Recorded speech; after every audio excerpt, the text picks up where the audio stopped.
देखो screen share हो गया, रिकॉर्डिंग का मैसेज गया। Yes sir. अच्छा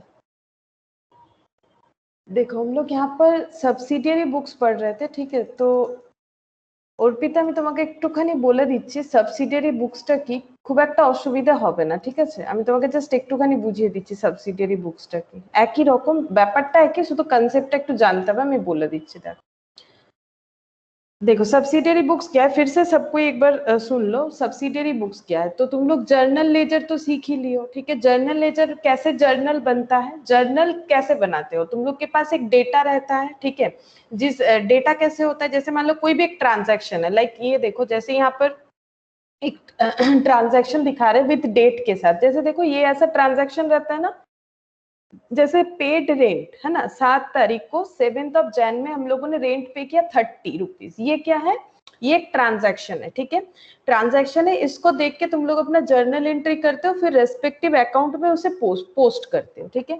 तो ये जो रेंट पे हुआ है 7 जैन को 30 रुपीज, ये कहाँ से पता चला, ये कहाँ से पता चलता है कि रेंट पे हुआ है 7 जैन को और 30 रुपीज का ही पे हुआ है, ये जो डिटेल्स है ये कहाँ से मिलता है।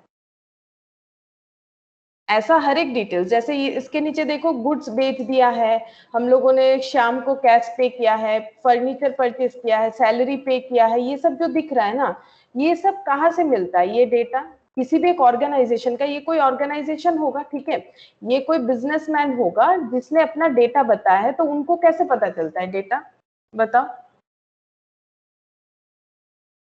अगर तुम लोग ही बिजनेस करते हो, सोचो ना कि तुम लोग रेंट पे कर रहे हो, तो तुम लोग को ये रेंट पे कर रहे हो ये सब कैसे पता चलता है, मतलब इतने तारीख को पे किया, सारा चीज याद कैसे रहता है कहीं पर, मतलब उसको हम लोग रिकॉर्ड मतलब लिखते होंगे कुछ डॉक्यूमेंट्स में, उसे कलेक्ट करते होंगे तभी ना मिलेगा।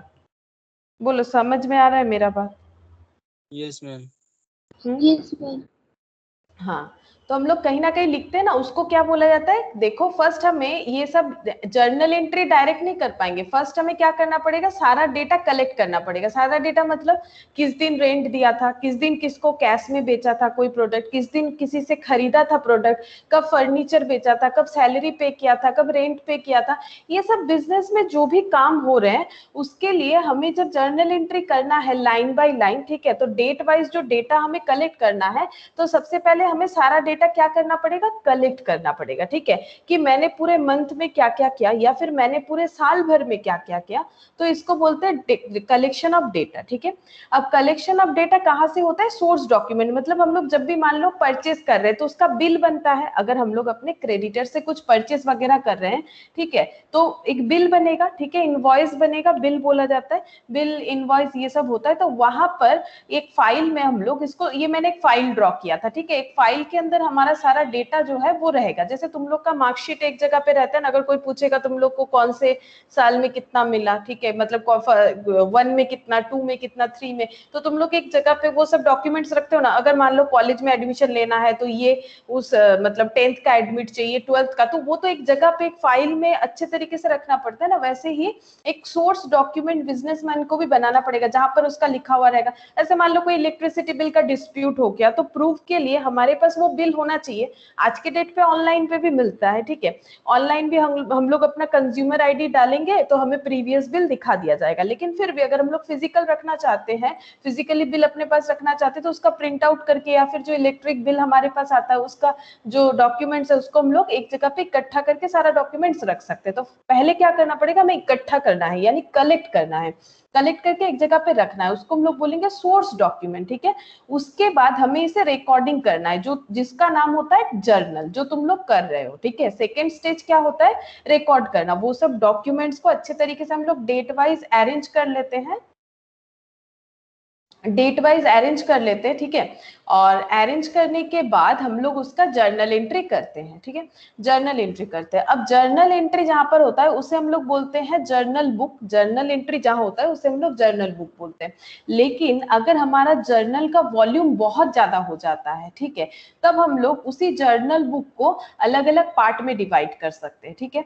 जैसे देखो एक बिजनेस में सबसे ज्यादा ट्रांजैक्शन किस चीज का होता है पता है, सबसे ज्यादा ट्रांजैक्शन होता है सेल का, ठीक है, परचेज का, सबसे ज्यादा ट्रांजैक्शन होता है सेल का, परचेज का, और उसके बाद क्या होता है, सेल परचेज कैश का होता है, ठीक है, और क्या बोले, कैश का होता है, और परचेज जैसे सेल और परचेज का होता है, और सेल परचेज का रिटर्न का भी होता है, ठीक है, सेल्स रिटर्न का भी होता है, ज्यादा से ज्यादा ट्रांजैक्शन परचेज रिटर्न का भी होता है, ठीक है।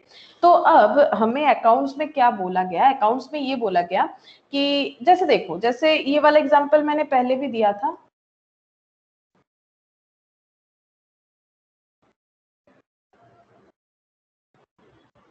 देखो ये वाला एग्जांपल मैंने पहले भी दिया था। तुम लोग बताओ सबसे ज्यादा कॉपी तुम लोग किस में यूज करते हो लिखने में, कौन से वाले सब्जेक्ट में? अभी सबको जो जो लोग जो भी सब्जेक्ट पढ़ रहे हो, मुझे बताओ सबसे ज्यादा कॉपी कौन से वाले सब्जेक्ट के लिए खत्म होता है? बताओ कौन से वाले सब्जेक्ट के लिए खत्म होता है, बताओ। सबसे अकाउंट्स, अकाउंट्स के लिए सबसे ज्यादा होता है क्योंकि वो लिख के ज्यादा करना पड़ता है अकाउंट्स का, उसके बाद मैथ का, ठीक है। तो इसलिए तुम लोग अकाउंट्स का कॉपी ज्यादा खरीदोगे, ताकि अकाउंट्स का कॉपी मतलब तुम लोग को ज्यादा चाहिए, बिकॉज उसमें तुम लोग का लिखने वाला काम ज्यादा होता है।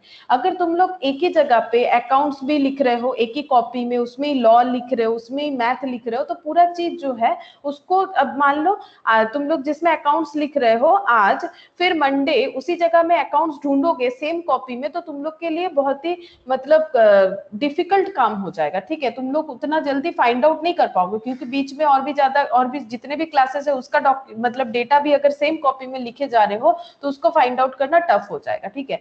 तो इसीलिए अकाउंट्स में एक बात बताया है कि हम लोग क्या कर सकते हैं, अपना जो रिकॉर्डिंग जर्नल का जो है उसको हम लोग पार्ट पार्ट डिवाइड कर सकते हैं। जो भी चीजों का ज्यादा से ज्यादा ट्रांजैक्शन होता है उसके लिए सेपरेट बुक मेंटेन कर सकते हैं, ठीक है, सेपरेट बुक मेंटेन कर सकते हैं, ताकि हमारा जो जर्नल का मतलब जर्नल बुक है वो ज्यादा वॉल्यूमनस ना हो जाए, ठीक है, मतलब ज्यादा मतलब हेवी ना हो जाए। जैसे मैंने एग्जांपल लिया ना, एक ही जगह पे सारा सब्जेक्ट लिखोगे तो तुम लोग को लिए ढूंढना मुश्किल हो जाएगा, इसलिए मैथ का अलग कॉपी करो, स्टैट का अलग कॉपी करो, अकाउंट्स का अलग कॉपी करो, लॉ का अलग कॉपी करो, इस तरह से कर सकते हो।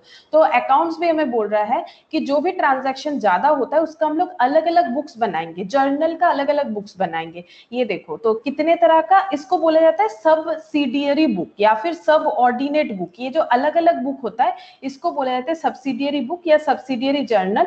उसमें हम लोग आज कौन सा पढ़ेंगे, उसमें हम लोग आज पढ़ेंगे कैश बुक, ठीक है, कैश बुक। आज हम लोग कैश बुक पढ़ेंगे। तो इतना मुझे बताओ कि तुम लोग को फिर से एक बार क्लियर हुआ, जिन लोगों ने पहले सुना था कि क्यों सब्सिडियरी बुक्स बनता है, क्लियर हुआ? सब्सिडियरी बुक्स क्या है, कुछ नहीं, जैसे जर्नल लेजर करते हैं वैसे ही करेंगे, लेकिन ये अलग जगह पे मेंटेन होगा, ठीक है, अलग से मेंटेन होगा, सिर्फ जर्नल बुक में मेंटेन नहीं होगा, अलग जगह पे मेंटेन होगा। ये देखो कैश बुक के लिए एक अलग बुक, ठीक है, ये है परचेज बुक, ये है सेल्स बुक, अलग अलग बुक हम लोग मेंटेन करेंगे, ताकि अगर हमें सिर्फ और सिर्फ कैश का ट्रांजैक्शन ढूंढना हो तो हम लोग, जैसे सिर्फ अकाउंट्स का कुछ भी तुम लोग को सम्स वगैरह ढूंढना है तो एक जगह पे नहीं ढूंढना पड़ेगा, तुम लोग एक सेपरेट बुक मेंटेन कर रहे हो तो वहां पर ढूंढ लेना अकाउंट्स का जो भी चाहिए, जहां सेपरेट एक मैथ का कॉपी मेंटेन कर रहे हो तो वहां पर मैथ का डेटा मिल जाएगा, सेपरेट एक स्टैट का कॉपी मेंटेन कर रहे हो वहां स्टैट का डेटा मिल जाएगा, ठीक है। वही चीज हम लोग यहाँ पर करेंगे, सेपरेट बुक बनाया जाता है। और कितने सारे सेपरेट बुक बनाए जाते हैं, 7 सेपरेट बुक बनाए जाते हैं, जिसमें हम लोग पढ़ेंगे कैश बुक, ठीक है। सिर्फ हम लोग यहाँ पर कैश बुक में क्या रिकॉर्ड किया जाता है, ये देखो अब पढ़ते हैं। देखो कैश बुक में क्या रिकॉर्ड किया जाता है, कैश बुक एक सब्सिडियरी बुक है और एक प्रिंसिपल बुक भी है। अब प्रिंसिपल बुक किसे बोला जाता है, जर्नल को। जब तुम लोग जर्नल पढ़ रहे हो तो जर्नल मेन बुक है ना, प्रिंसिपल बुक जर्नल, क्योंकि जर्नल नहीं होगा तो लेजर नहीं होगा, लेजर नहीं होगा तो ट्रायल बैलेंस नहीं होगा, तो ये प्रिंसिपल बुक ही है, ठीक है। इसको बस इसको अलग से हम लोग रिकॉर्ड करेंगे। ये देखो कैश ट्रांजेक्शन जितना भी होगा are straight way recorded in the cash book, cash book में सारा कैश ट्रांजेक्शन रिकॉर्ड होगा। And on the basis of such a record ledger accounts are prepared, और उस रिकॉर्डिंग के बेसिस पे हम लोग लेजर अकाउंट बनाएंगे जैसे तुम लोग बनाते हो। Therefore the cash book is a subsidiary book but the cash book itself serve as the cash account. और बाकी बुक जो हम लोगों ने इसके पहले किया है, ठीक है, जिन्होंने नहीं किया है कोई प्रॉब्लम नहीं है, फिर से जब होगा तब हम बताएंगे। जैसे परचेस बुक था, परचेस बुक में सिर्फ क्रेडिट परचेस रिकॉर्ड होता था, लेकिन उसका जो लिखने का पैटर्न था ना वो कुछ ऐसा था स्टेटमेंट फॉर्मेट में, वो जर्नल लेजर की तरह नहीं था, मतलब डेबिट क्रेडिट करके करना नहीं पड़ता था। लेकिन कैश बुक बिल्कुल जर्नल एंट्री जैसे रिकॉर्ड किया जाता है, उसके साथ साथ जैसे लेजर पोस्ट होता है बिल्कुल वैसे ही करना है, मतलब कैश अकाउंट। इसीलिए देखो कैश अकाउंट तो तुम लोग को पता ही है, तुम लोग अगर कोई एंट्री करते हो like cash salary to cash, तो कैश अकाउंट बनाते हो, वहां पर बाई सैलरी लिखते हो, तो वहां कैश अकाउंट भी मेंटेन होगा, एंड द बैंक अकाउंट, ठीक है। अच्छा, अब यहाँ पर देखो, एक मिनट फिर से यहाँ से रीड करके बताते क्या बोल रहा है। कैश बुक एक सब्सिडियरी बुक है। क्यों सब्सिडियरी बुक है? क्योंकि इसको हम लोग अलग से मेंटेन करेंगे, but the cash book cash account की तरह भी काम करेगा, एंड द बैंक अकाउंट। अच्छा, कैश बुक मतलब देखो नाम है कैश बुक, लेकिन यहाँ पर हम लोग cash related data and bank related data both record कर सकते हैं। The balances are entered in the trial balance directly। और जैसे तुम लोग जो तुम लोग का लेजर होता है, लेजर से ट्रायल बैलेंस बनता है, वैसे यहाँ पर भी लेजर से ट्रायल बैलेंस बनेगा। The cash book therefore is part of the ledger also. तो कैश बुक क्या है? जर्नल और लेजर दोनों का कॉम्बिनेशन है, जर्नल और लेजर दोनों का कॉम्बिनेशन है। क्यों है अभी हम लोग करेंगे तो ही समझ जाओगे। Hence it has also to be treated as principal book, क्योंकि ये जर्नल और लेजर का कॉम्बिनेशन है, इसे हम लोग प्रिंसिपल बुक बोलते हैं, क्योंकि देखो ये जर्नल की तरह काम करता है, दैट्स व्हाई ये प्रिंसिपल बुक है, क्योंकि जर्नल को प्रिंसिपल बुक बोला जाता है। इससे हम लोग लेजर भी बना सकते हैं, ठीक है। तो ये कैश अकाउंट की तरह भी काम करता है, क्योंकि ये कैश अकाउंट की तरह काम करता है। अकाउंट यानी लेजर, ठीक है, अकाउंट यानी लेजर, प्रिंसिपल बुक यानी जर्नल। तो ये जो है ये बोथ जर्नल एंड लेजर के तरह काम करता है। The cash book is thus both a subsidiary book and principal book, ठीक है। ये सब्सिडियरी बुक भी है और इसे हम लोग प्रिंसिपल बुक भी बोल सकते हैं, क्योंकि इससे हम लोग जर्नल लेजर दोनों करते हैं। अब कितने टाइप का कैश बुक होता है? देखो, simple cash book 2 column 3 column, ठीक है। अच्छा, इसके अलावा और एक पेटी कैश बुक भी होता है, ये भी हम लोग पढ़ेंगे बाद में, ठीक है। पेटी कैश बुक भी होता है, ये क्या होता है ये हम लोग डिटेल्स में पढ़ेंगे। सिंपल कैश बुक देखो, सबसे पहले मेन 3 टाइप्स होता है। देखो, simple, 2 column 3 column. Simple cash book में क्या होता है? Such a cash book appears like an ordinary account with one amount column on each side। ये नॉर्मल एक अकाउंट की तरह होता है। अकाउंट मतलब जो लेजर तुम लोग बनाते हो, लेजर में क्या होता है? दोनों साइड 4 कॉलम होता है। लेजर कैसा बनता है? किसी भी अकाउंट का लेजर बनाओ तुम लोग, वो कैसे बनता है? देखो, अगर तुम लोग लेजर बनाते हो, कोई भी लेजर ले लो, लाइक लेजर हम सपोज ले लेते हैं यहाँ पर सैलरी, ठीक है। फॉर एग्जांपल सैलरी का एक लेजर बना रहे, तो तुम लोग यहाँ पर जब रिकॉर्ड करते हो कितना सारा कॉलम होता है बता सकते हो? मतलब जरूरत हो या ना हो, मेन फॉर्मेट तो यही होता है। एक डेट होता है और क्या होता है? पर्टिकुलर होता है, ठीक है, और डेट पर्टिकुलर जेएफ अमाउंट। हाँ, जर्नल फोलियो, और क्या होता है? अमाउंट, ठीक है। फिर क्या होता है? डेट होता है, फिर क्या होता है? पर्टिकुलर होता है इधर, और जर्नल फोलियो और अमाउंट। डेट मतलब जो ट्रांजैक्शन तुम लोग जर्नल से लेजर पोस्ट करोगे, तो जर्नल में जो डेट है उसको यहाँ लिखोगे। पर्टिकुलर मतलब ये डेबिट साइड होता है, ये क्रेडिट साइड होता है। यहाँ पर कुछ भी लिखना है टू बोल के लिखना है, यहाँ पर कुछ भी लिखना है बाई बोल के लिखना है, ठीक है। अब अमाउंट जो आएगा वो पोस्ट करेंगे। और जर्नल फोलियो क्यों? क्योंकि जब हम लोग जर्नल से यहाँ पर पोस्ट करेंगे तो जर्नल फोलियो नंबर दिया जाता है, और जब जर्नल में लिखते हैं तब लेजर फोलियो नंबर लगाया जाता है, ठीक है। तो ये मैंडेटरी नहीं होता है, वैसे ये मैंडेटरी नहीं होता है क्योंकि नॉर्मली हमें ये सब नहीं दिया हुआ रहता है, ठीक है। हम लोग डेट, पर्टिकुलर, अमाउंट, लेकिन हाँ दोनों साइड 4 आइडेंटिकल कॉलम से ही लेजर बनता है। क्या बोला मैंने? दोनों साइड 4, 1 2 3 4 आइडेंटिकल। क्यों? देखो, आइडेंटिकल मतलब जो एक ही जैसा होता है, इधर भी डेट, इधर भी डेट, इधर भी पर्टिकुलर, इधर भी पर्टिकुलर, ठीक है। और इधर जर्नल फोलियो, इधर भी जर्नल फोलियो, इधर भी अमाउंट, इधर भी अमाउंट, ठीक है। इसे हम लोग क्या बोलेंगे? 4 आइडेंटिकल कॉलम, ठीक है। आइडेंटिकल कॉलम यही हमारा लेजर होता है। अब यहाँ पर क्या बोला है? देखो, हमें क्या क्या रिकॉर्ड करना है। अब यहाँ पर बोल रहा है कि the left hand side record receipt of the cash. Left hand side मतलब इधर, इधर क्या होता है? इधर रिसिप्ट होता है, ठीक है, और इधर हम लोग पेमेंट रिकॉर्ड करते हैं। वो तुम लोग एंट्री के साथ भी समझ सकते हो, एक साइड रिसिप्ट और एक साइड पेमेंट। मतलब ये पर्टिकुलर के जगह हम लोग यहाँ पर लिख सकते हैं। जैसे मैंने ये सैलरी का दिखाया, जब हम लोग कैश बुक करेंगे तो इधर लिखेंगे रिसिप्ट, इधर लिखेंगे पेमेंट। वो तुम लोग एंट्री से भी समझ जाओगे, अभी हम समझा देंगे। देखो, अच्छा, अब अगर कोई बैलेंस होगा, बोलो अगर मेरे पास पहले से ही कैश बचा हुआ है, ठीक है, हम हर मंथ मेरे बिजनेस का कैश कैलकुलेशन करते कि मेरे पास कितना कैश आया और मैंने कितना कैश पेमेंट किया, और मेरे पास अगर कुछ कैश बच जाता है तो वो मेरे लिए क्या है, वो मेरे लिए एसेट है कि लायबिलिटी है, बताओ। एसेट है मैम। एसेट है, ठीक है। तो अगर मेरे पास पैसा बच जाता है, जैसे मान लो तुम लोग कोई घर से पॉकेट मनी मिला, ठीक है, पॉकेट मनी मिला मान लो सपोज 500, ठीक है। अच्छा, 500 के अंदर तुम्हें पूरा मंथ जो है उसे चलाना है, ठीक है। अच्छा, अब अगर मान लो तुम लोगों ने 400 ही खर्चा किया और 100 बचा लिया, तो ये तुम लोगों के लिए एसेट हो गया, ठीक है, क्योंकि नेक्स्ट मंथ फिर से जब 500 मिलेगा तो 500 और 100 मिला के 600 हो जाएगा तुम लोगों के पास, ठीक है। अच्छा, ये होता है हमारे लिए एसेट। अब देखो यहाँ पर दिया हुआ है enter the following transaction in a simple cash book, ठीक है। सिंपल कैश बुक में हमें ये ट्रांजैक्शन को रिकॉर्ड करना है, और सिंपल कैश बुक बस इतना ही। सिंपल कैश बुक का मतलब होता है एक कॉलम वाला, ठीक है, एक कॉलम, ठीक है। सिंपल कैश बुक मतलब 1 कॉलम। तो यहाँ पर क्या क्या होगा, देखो कैसे कैश बुक का फॉर्मेट हम लोग बनाएंगे। तो एक बार यहाँ पर लिख के दिखाते हैं, ठीक है। यहाँ पर लिख दिया मैंने, कैसे लिखना है तुम लोग को, जैसे तुम लोग कैश अकाउंट लिखते हो ना, उसकी जगह लिखोगे कैश बुक, ठीक है। और फॉर्मेट जो है वो बिल्कुल लेजर के तरह ही होगा, फॉर्मेट जो है वो बिल्कुल लेजर के तरह ही होगा। यहाँ पर डेट, यहाँ पर रिसिप्ट लिखेंगे, पर्टिकुलर की जगह यहाँ पर रिसिप्ट लिखेंगे, यहाँ पर अमाउंट, ठीक है। अच्छा, यहाँ मिडिल से ऐसे टी शेप के लिए ऐसे बनेगा, यहाँ पर लिखेंगे डेट, यहाँ पर लिखेंगे पेमेंट, और यहाँ पर लिखेंगे अमाउंट, ठीक है। ये हमारा कैश बुक का फॉर्मेट होगा, ये देखो इस तरह से, ठीक है। Date, receipt, amount, date, receipt, date, payment, amount, ठीक है। लेजर फोलियो तुम लोग चाहो तो लिख सकते हो, क्योंकि क्वेश्चन में लेजर फोलियो नहीं है तो मैंने लेजर फोलियो यहाँ पर नहीं बनाया, ठीक है।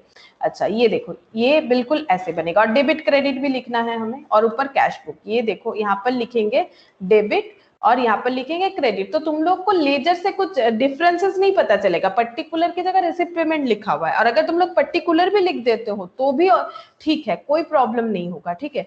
तो इसे हमें क्या करना है, रिकॉर्ड। अब देखो ये बिल्कुल कैश अकाउंट की तरह बन गया। अगर ये कैश अकाउंट, जैसे मान लो हम लोगों ने एक एंट्री किया सैलरी टू कैश, ठीक है, सैलरी टू कैश, ठीक है। तो हम लोग अगर अकाउंट बनाते हैं, सैलरी का ऐसा है कि अकाउंट बनेगा, और सेम टू सेम ऐसे दिखने में एक कैश अकाउंट बनेगा, जहां पर हम लोग ये सब डेटा लिखेंगे सेम इसी तरह से, date, particular, journal folio, amount, date, particular, journal folio, amount, ठीक है। तो इसका मतलब ये कैश अकाउंट की तरह हो रहा है, ठीक है। कैश बुक, इसका जो फॉर्मेट है वो एक कैश अकाउंट की तरह, यानी लेजर की तरह।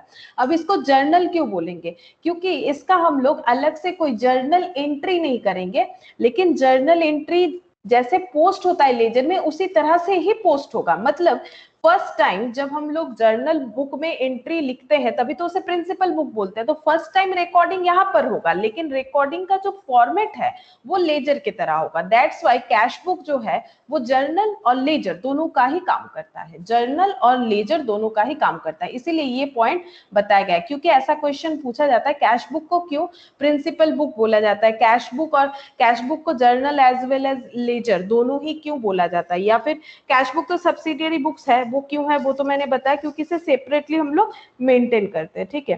तो cash book both journal and ledger की तरह काम करता है, क्योंकि पहला एंट्री हम लोग कहीं और नहीं करेंगे, डायरेक्टली इसी कैश अकाउंट में ही करेंगे, ठीक है। जैसे देखो एक एग्जांपल देते हैं, यहाँ पर दिया हुआ है रिसिप्ट फ्रॉम राम, इसका एंट्री बताने का कोशिश करो। राम से पैसा मिला है, रिसिप्ट फ्रॉम राम, इसका एंट्री बताओगे क्या होगा। रिसिप्ट फ्रॉम राम 300, कौन बताएगा। Account debit to Ram account.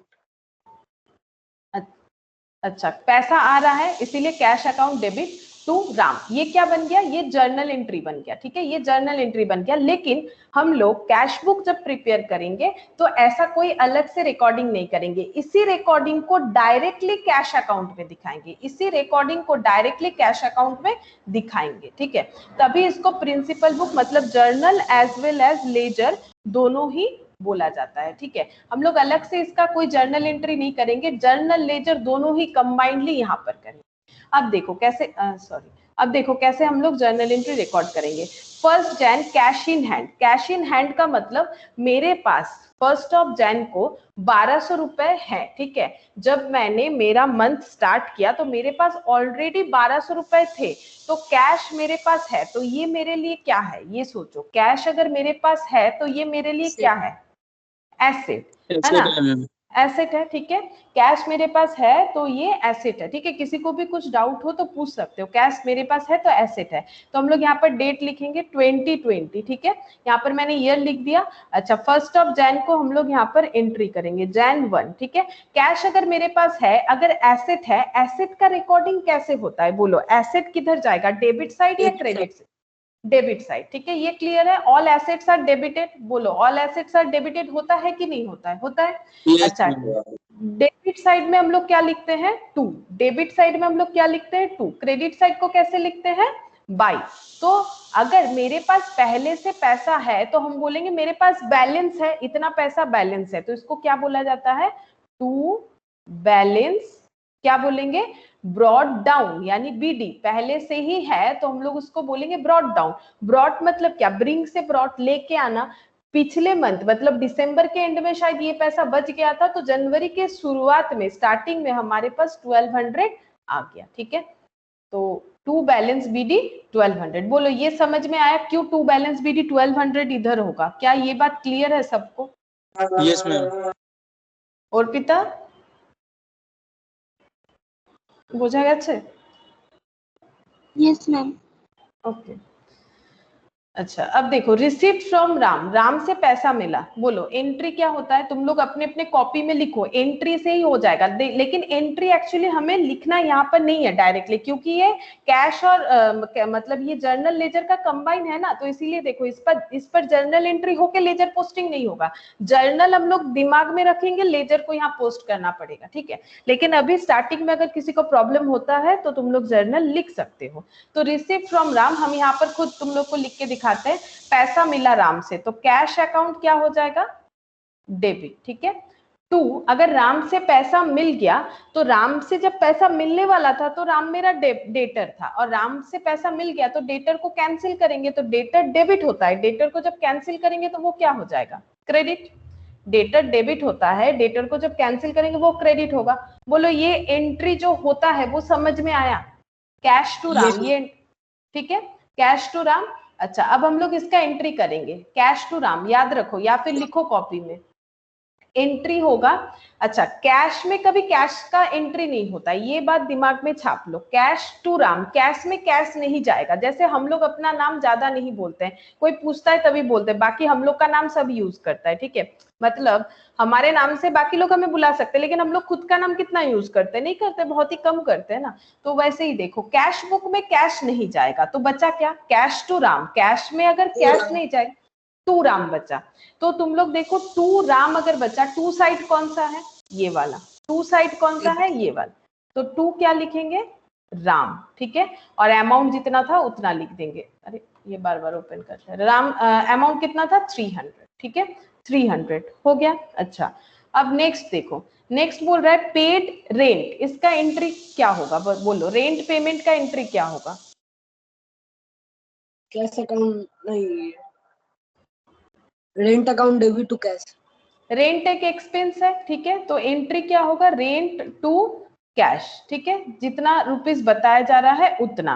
अब मैंने फिर से बोला कैश में कैश नहीं जाएगा, बचा क्या, कैश में कैश नहीं जाएगा, रेंट बचा, ठीक है। कैश में कैश नहीं जाएगा तो बचा क्या, रेंट, ठीक है। अब रेंट के आगे तो टू नहीं है, टू नहीं है तो ये क्या है, अगर ये टू नहीं है तो क्या है, बाई है, ठीक है। तो बाई तो बाई साइड पोस्ट हो जाएगा। बाई साइड कौन सा है, बाई है, तो बाई साइड पोस्ट हो जाएगा।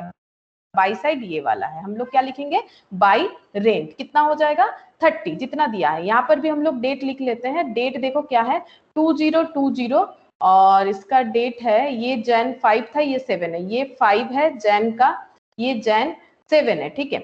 अब एक चीज देखो, वैसे भी कैश बुक, क्योंकि ये इसके फॉर्मेट में हम लोग रिसिप्ट और पेमेंट लिख सकते हैं, तो तुम लोग देख सकते हो राम से पैसा मिला, रिसिप्ट में गया, हम लोगों ने रेंट पे किया, पेमेंट में गया, ठीक है।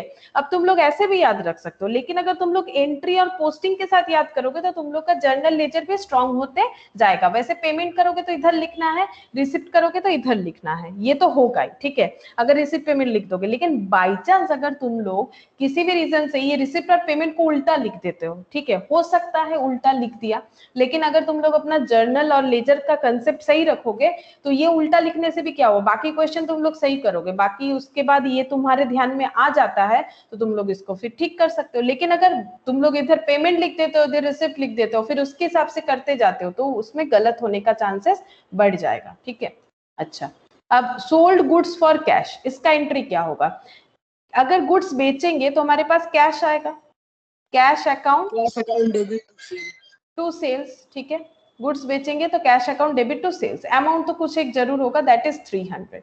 अच्छा, अब कैश में कैश नहीं आता है, कैश में कैश नहीं आता है, कैश अकाउंट है ना, वो अपना नाम ज्यादा यूज नहीं करेगा, तो कैश में कैश कभी नहीं आएगा, बच्चा क्या? कैश में कैश नहीं आएगा, बच्चा क्या? To sale to sales, to sales तो टू साइड पोस्ट कर दो, टू साइड जो है उधर पोस्ट कर दो, टू हमारा डेबिट साइड होता है, ये तो हमें पता ही है, तो हम लोग लिखेंगे टू सेल्स, ठीक है, समझ में आ जा रहा है, टू सेल्स हो जाएगा 300, और इसका डेट जो है वो लिख दो 8 तारीख, ठीक है, डेट लिख दिया 8 तारीख। अच्छा, next, paid to Shyam, Shyam को हम लोगों ने पेमेंट किया, अगर किसी को पेमेंट करेंगे तो पैसा चला जाएगा, पैसा आने से डेबिट, पैसा जाने से क्रेडिट, तो टू कैश तो होगा ही, ठीक है, टू कैश तो होगा। किसको पे किए? श्याम को, श्याम डेबिट हो जाएगा, श्याम को पे करेंगे, इसका मतलब श्याम को पैसा देना चाहिए था, उनको नहीं दिया था, तभी अभी दे रहे हैं, ठीक है, तो श्याम हमारे क्रेडिटर थे, क्रेडिटर थे यानी क्रेडिट थे, तो अब उनको पे कर देंगे तो वो डेबिट हो जाएगा 700। अब फिर से वही कंसेप्ट, कैश में कैश नहीं जाता है, ठीक है, तो बचा क्या? श्याम, बचा क्या? श्याम। अब श्याम के आगे कुछ नहीं है तो क्या होगा? ये टू है, इधर एक तो टू बाई, एक टू साइड होता है, एक बाई साइड, अब इसके आगे कुछ नहीं, मतलब बाई होता है, बाई लिखा नहीं जाता है, ये रूल्स है, तो 10th को हम लोग लिख देंगे, अच्छा इसको मिटाना पड़ेगा, 10th को हम लोग लिखेंगे बाई श्याम, ठीक है, 10th को हम लोग लिखेंगे बाई श्याम, बाई श्याम, ये हो जाएगा 700, ठीक है, 700।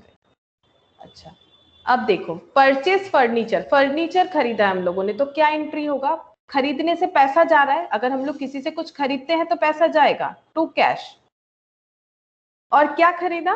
फिक्स्ड एसेट्स, है ना, फर्नीचर हमारा क्या है? फिक्स्ड एसेट है, तो उसका नाम लिखना पड़ेगा,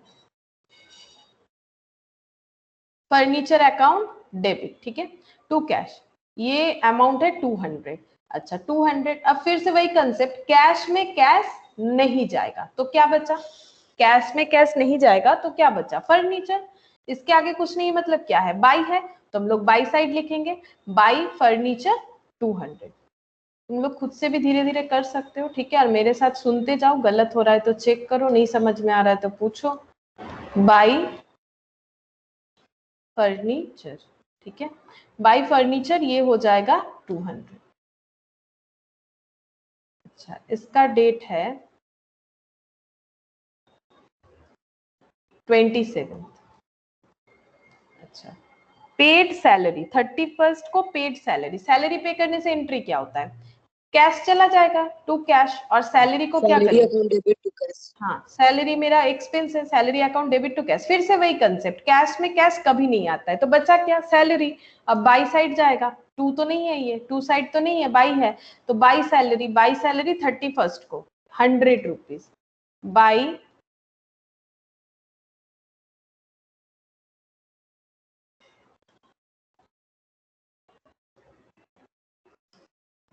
by salary 100, rent due not yet paid for January, ठीक है, रेंट ड्यू हुआ है बट अभी तक हम लोगों ने पे नहीं किया है, ठीक है, तो ये जैन का ही मंथ है, ठीक है, और हम लोग को रेंट पे करना चाहिए था बट हम लोगों ने रेंट पे नहीं किया है, तो इसका क्या कंसेप्ट होता है बताओ?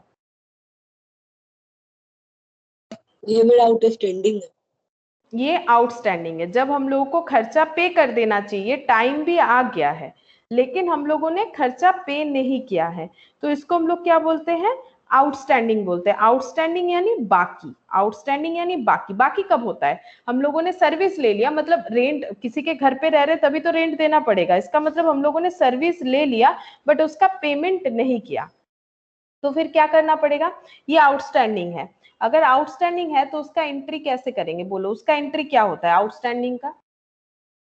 रेंट अगर पे कर देते तो क्या एंट्री होता, बताओ, रेंट अगर पे कर देते तो क्या एंट्री होता, रेंट टू कैश, ये होता कि नहीं बताओ, अगर रेंट पे कर देते क्या Yes. रेंट टू कैश होता,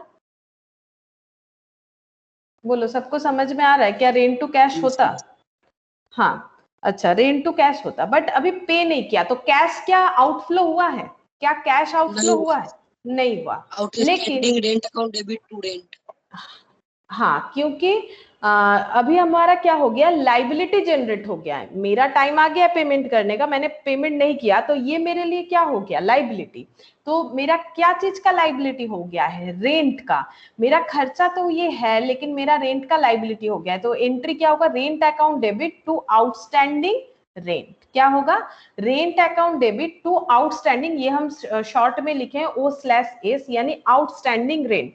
रेंट अकाउंट डेबिट होगा, पैसा नहीं गया तो टू कैश तो नहीं कर सकते, लेकिन पैसा नहीं दिया इस वजह से एक हेडेक है कि देना पड़ेगा, तो ये आउटस्टैंडिंग रेंट हो गया, दैट इज लाइबिलिटी। अब मुझे बताओ ये क्या पोस्ट होगा, पोस्ट तभी होता है ना जब कोई सिमिलर अकाउंट होता है, यहाँ रेंट है और यहाँ आउटस्टैंडिंग रेंट है।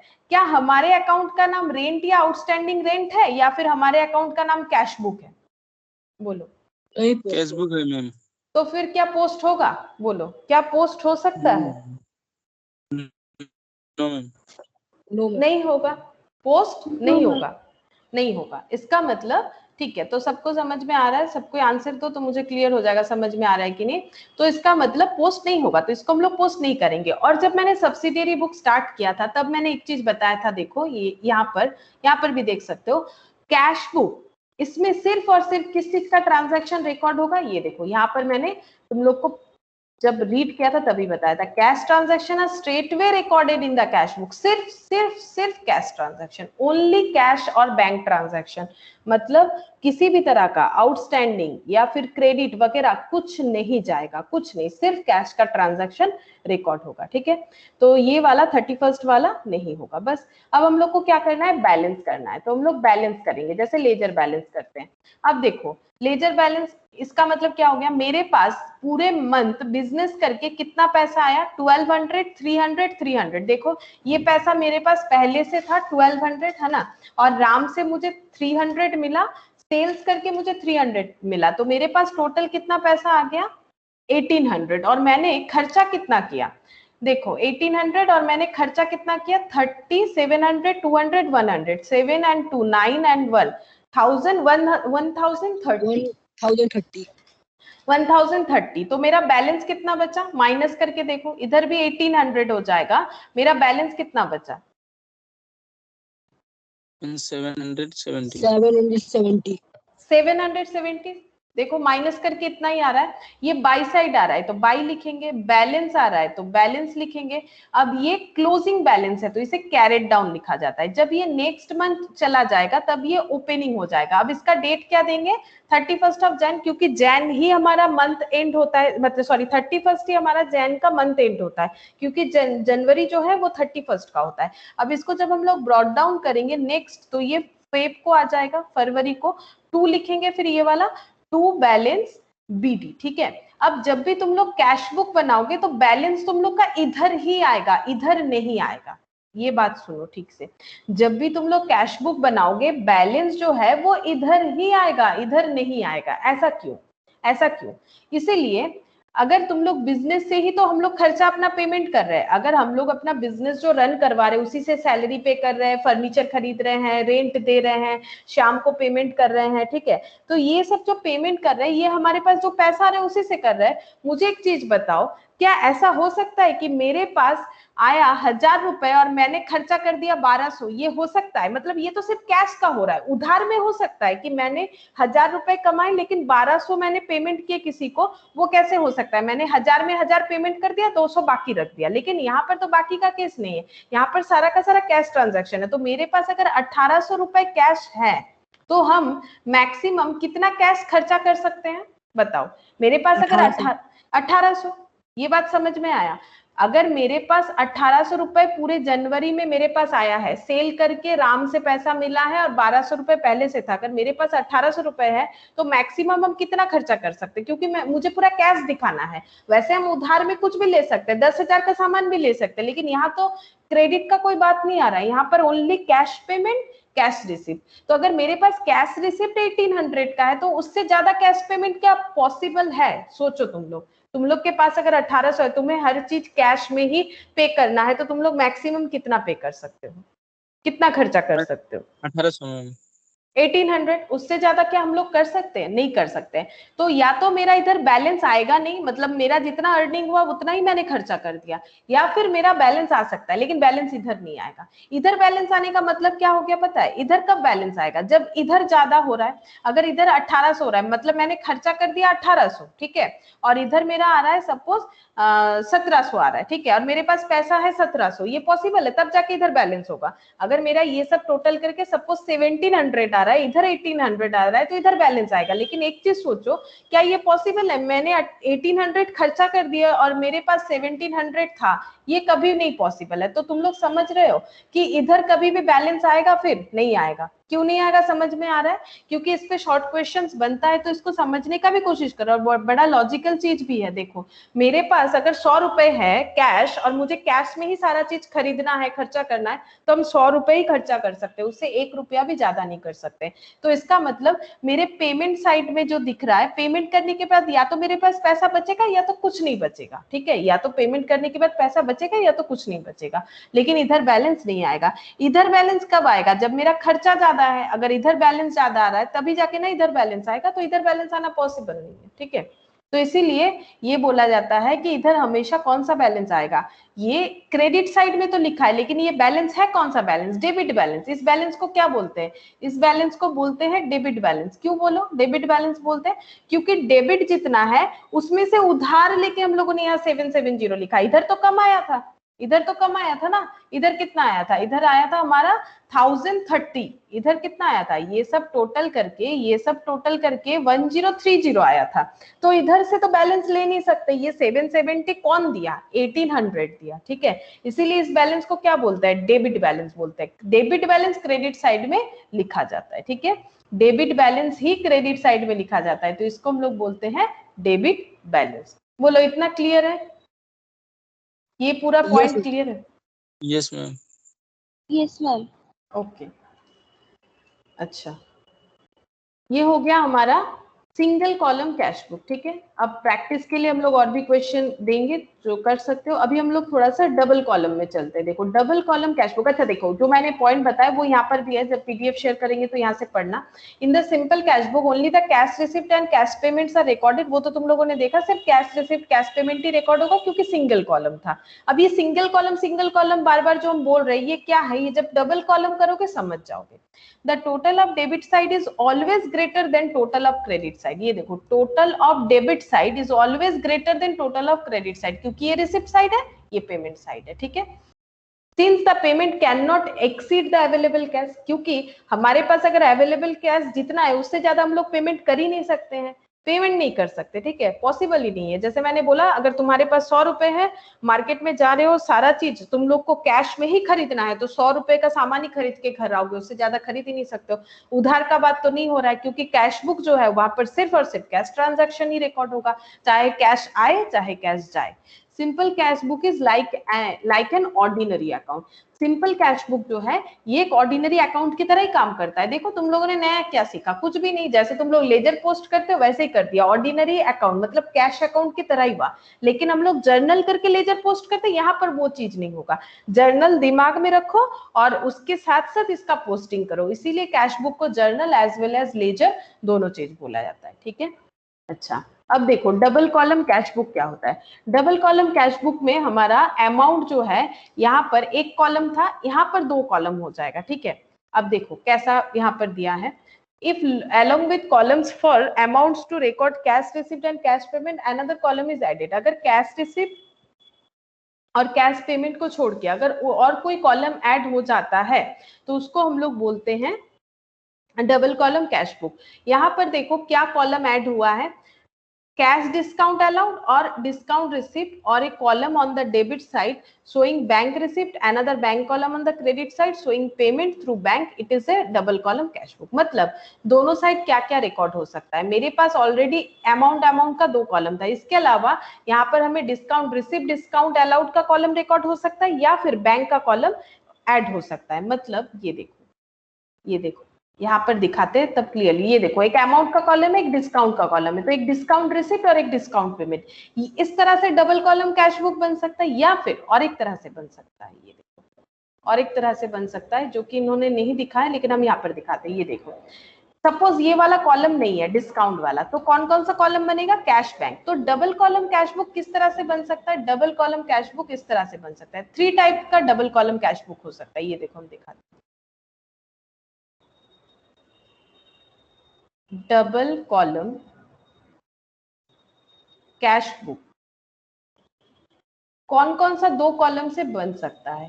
या तो दो कॉलम है, एक कैश का कॉलम है, एक बैंक का कॉलम है, मतलब एक कैश ट्रांजैक्शन रिकॉर्ड करने के लिए एक बैंक ट्रांजैक्शन, या फिर हो सकता है कैश और डिस्काउंट कॉलम, मतलब डिस्काउंट रिसिप्ट और डिस्काउंट अलाउड। वो तो डिपेंड करेगा, एक डेबिट साइड जाएगा एक क्रेडिट साइड जाएगा। कैश और डिस्काउंट कॉलम या फिर बैंक और डिस्काउंट कॉलम। तो इस तरह से 3 टाइप का हम लोग डबल कॉलम कैश बुक बना सकते हैं, cash bank, cash discount, bank discount, इस तरह से हो सकता है, ठीक है।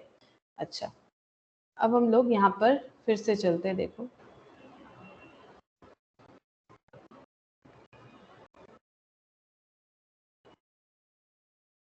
अब देखो यहाँ पर cash discount is cash discount और ट्रेड डिस्काउंट, ये तुम लोग दोनों चीज पढ़े होगे जब जर्नल कर रहे हो, तो ये दोनों का हमें एक डिफरेंस पता होना चाहिए। तो वो डिफरेंस हम तुम लोग को बताते हैं कि कैश डिस्काउंट और ट्रेड डिस्काउंट क्या होता है।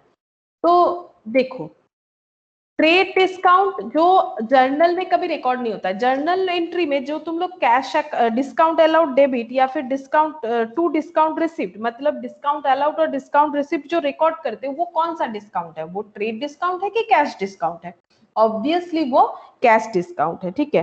अब कैश डिस्काउंट और ट्रेड डिस्काउंट में फर्क देखो क्या होता है, यहाँ पर पढ़ के बताते हैं। It is a reduction granted by a supplier from the list price of goods और services on business considered consideration on business consideration such as quantity bought, trade practices other than for prompt payment। देखो मतलब क्या है, ये एक reduction है, कौन देता है, सप्लायर देता है। कैसे देता है, लीस्ट प्राइस। लीस्ट प्राइस मतलब हर एक शॉप में एक कैटलॉग हो सकता है। कैटलॉग मतलब एक पर्चा जैसा दे देता है और वहां पर लिखा हुआ रहता है कि हमारे यहाँ पर जो जो भी मटेरियल्स मिल रहा है उसका या फिर जो भी प्रोडक्ट मिल रहा है उसका ये प्राइस है, ठीक है। That is least price. जैसे कि कोई भी ड्रेस खरीदते उसके पीछे जो टैग में प्राइस लिखा हुआ रहता है ये होता है हमारा लीस्ट प्राइस, ठीक है। ये सब लीस्ट प्राइस होता है। तो इट इज अगर लीस्ट प्राइस से हमें कम में दिया जा रहा है, अगर लीस्ट प्राइस से हमें कम में प्रोडक्ट बेचा जा रहा है या सर्विस बेचा जा रहा है, ठीक है, तो उसको हम लोग क्या बोलते हैं, उसको हम लोग बोलते हैं trade discount. It is a reduction granted by supplier from the list price of goods और services on business considerations such as quantity bought. अब ये कब होता है, ये तब होता है जब हम लोग ज्यादा कुछ प्रोडक्ट खरीदते हैं, ठीक है। जैसे मान लो एक टी शर्ट खरीदोगे तो सपोज 500, अगर उसी प्राइस का दो टी शर्ट खरीदोगे और एक टी शर्ट खरीद लोगे, ठीक है, एक टी शर्ट 500 रुपए का और एक टी शर्ट भी 500 का होना चाहिए, नहीं, लेकिन हमें क्या बोला जा रहा है, हमें ये ऑफर दिया जा रहा है कि अगर आप एक टी शर्ट खरीदोगे तो 500 रुपए दीजिएगा, लेकिन अगर आप 2 टी शर्ट खरीदते हो तो आप 800 रुपए दीजिएगा, ठीक है। मतलब जैसे ही क्वांटिटी हम लोगों ने बढ़ा दिया तो हमारा जो डिस्काउंट है वो मिल गया। 1000 रुपए पे कितना डिस्काउंट दे दिया गया, 200 रुपए का, तो हम लोगों को कितना पेमेंट करना पड़ेगा, 800। लीस्ट प्राइस क्या था, वो टी शर्ट पे लिखा हुआ था 500, ठीक है, लेकिन हमें दुकानदार ने बोला कि क्योंकि आप 2 खरीद रहे हो तो आपको 800 देना पड़ेगा, लेकिन अगर आप सिंगल पीस लेके जाओगे तो आपको 500 देना पड़ेगा।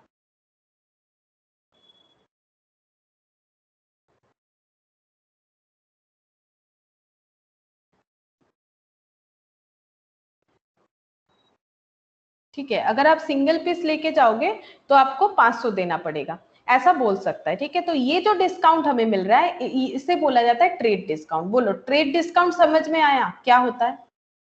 ट्रेड डिस्काउंट समझ में आया क्या होता है? अच्छा, अब Yes, देखो, ma'am. ओके, देखो अब कैश डिस्काउंट क्या होता है। अब कैश डिस्काउंट ये होता है कि reduction granted by a supplier, ये जो छूट है ये भी हमें सप्लायर ही देगा फ्रॉम द इनवॉइस प्राइस। अब देखो हमारा इनवॉइस प्राइस कितने का बना, हम लोगों को ऐसे लिखा गया, देखो बिल ऐसे बनेगा, क्वांटिटी में लिखा हुआ रहेगा, ठीक है, 2 टी शर्ट ऐसे लिखा हुआ रहेगा, 2 टी शर्ट 500 इंटू 2000, फिर ऐसे लिखा हुआ रहेगा लेस डिस्काउंट ऐसे करके लिखा हुआ रहेगा, पर टी शर्ट पे 100, 2 टी शर्ट पे 200, तो इनवॉइस बन गया 800 का। ठीक है, अगर फिर हम लोग क्या बोल रहे हैं, जो दुकानदार है उसको बोल रहे हैं सुनिए ना, 1 हफ्ते बाद आपको पैसा दे देंगे। हम लोग बोल रहे हैं लेना है मुझे पक्का है, लेकिन हम 1 वीक बाद आपको पेमेंट करेंगे। ठीक है, तो हमें दुकानदार तुरंत एक बात बोल रहा है, अगर आप 7 दिन, 1 वीक मतलब 7 डेज, ठीक है, अगर आप 7 डेज की जगह अगर आप 5 डेज के अंदर मुझे मेरा पेमेंट कर देते, या फिर मान लो 2 days, if payment with in 2 days, उन्होंने ऐसा मुझे ऑफर दिया इन 2 डेज, तो आपको और भी 50 रुपए का हम लोग छूट दे देंगे। ठीक है, अगर पेमेंट विद इन 2 डेज करते तो आप 750 दे दीजिएगा, आपको 800 नहीं देना पड़ेगा। इसका मतलब ये मेरा इनवॉइस प्राइस बना था। इनवॉइस प्राइस मतलब जो बिलिंग प्राइस है, ठीक है, इनवॉइस प्राइस बना था। तो ये reduction granted by a supplier from the invoice price से रिडक्शन किया कितना 50 फॉर इमीडिएट पेमेंट और पेमेंट विद इन ए स्टिपुलेटेड पीरियड। मतलब दुकानदार हमें बोल रहा है कि अगर आप 2 दिन के अंदर पेमेंट कर देंगे, that is a stipulated period. Stipulated मतलब बताए गए टाइम के अंदर, या फिर अगर अभी आप पेमेंट कर देते हैं ना तो आपको 700 रुपए देना पड़ेगा। जैसे कस्टमर बोल रहा है कि हम अभी आपको 800 नहीं देंगे, हम 1 वीक बाद देंगे, तो वैसे दुकानदार हमें ऑफर दे रहा है, अगर आप 1 वीक की जगह 2 दिन के अंदर दे देंगे तो आपको 750 देना पड़ेगा, अगर आप अभी पेमेंट कर देंगे तो और भी 100 रुपए का छूट दे देंगे। That is cash discount. इसको क्या बोला जाता है? Cash discount. कैश डिस्काउंट मतलब टाइम पे या इमीडिएटली पे करने पे इनवॉइस प्राइस जो बन रहा है उसके अलावा भी अगर कस्टमर को छूट मिल रहा है तो उसको बोला जाता है कैश डिस्काउंट। बोलो, कैश डिस्काउंट और ट्रेड डिस्काउंट में फर्क समझ में आया? Yes, ma'am. Yes, ma'am. Yes, ma'am. Okay, तो कैश डिस्काउंट और ट्रेड डिस्काउंट का फर्क ये होता है। अब देखो आगे क्या बोल रहा है, यहाँ पर बोल रहा है पर्पस। ठीक है, ये पर्पस क्या है? अब मुझे बताओ, 1 टी शर्ट लेंगे तो 500 रुपए, 2 टी शर्ट लेंगे तो 800 रुपए। इससे बेनिफिट क्या हुआ? जैसे ही हमें इसका लालच आ जाएगा, ठीक है, 2 ले लेते हैं ना, 2 लेने से क्या होगा, हमारा 100 रुपए कम हो रहा है। लालच मतलब क्या? बेनिफिट तो है, लेकिन इससे दुकानदार का क्या बेनिफिट हुआ? उसका सेल प्रोमोट हो गया, वो जहां 21 टी शर्ट बेचता वहां उसका 2 टी शर्ट बिक गया।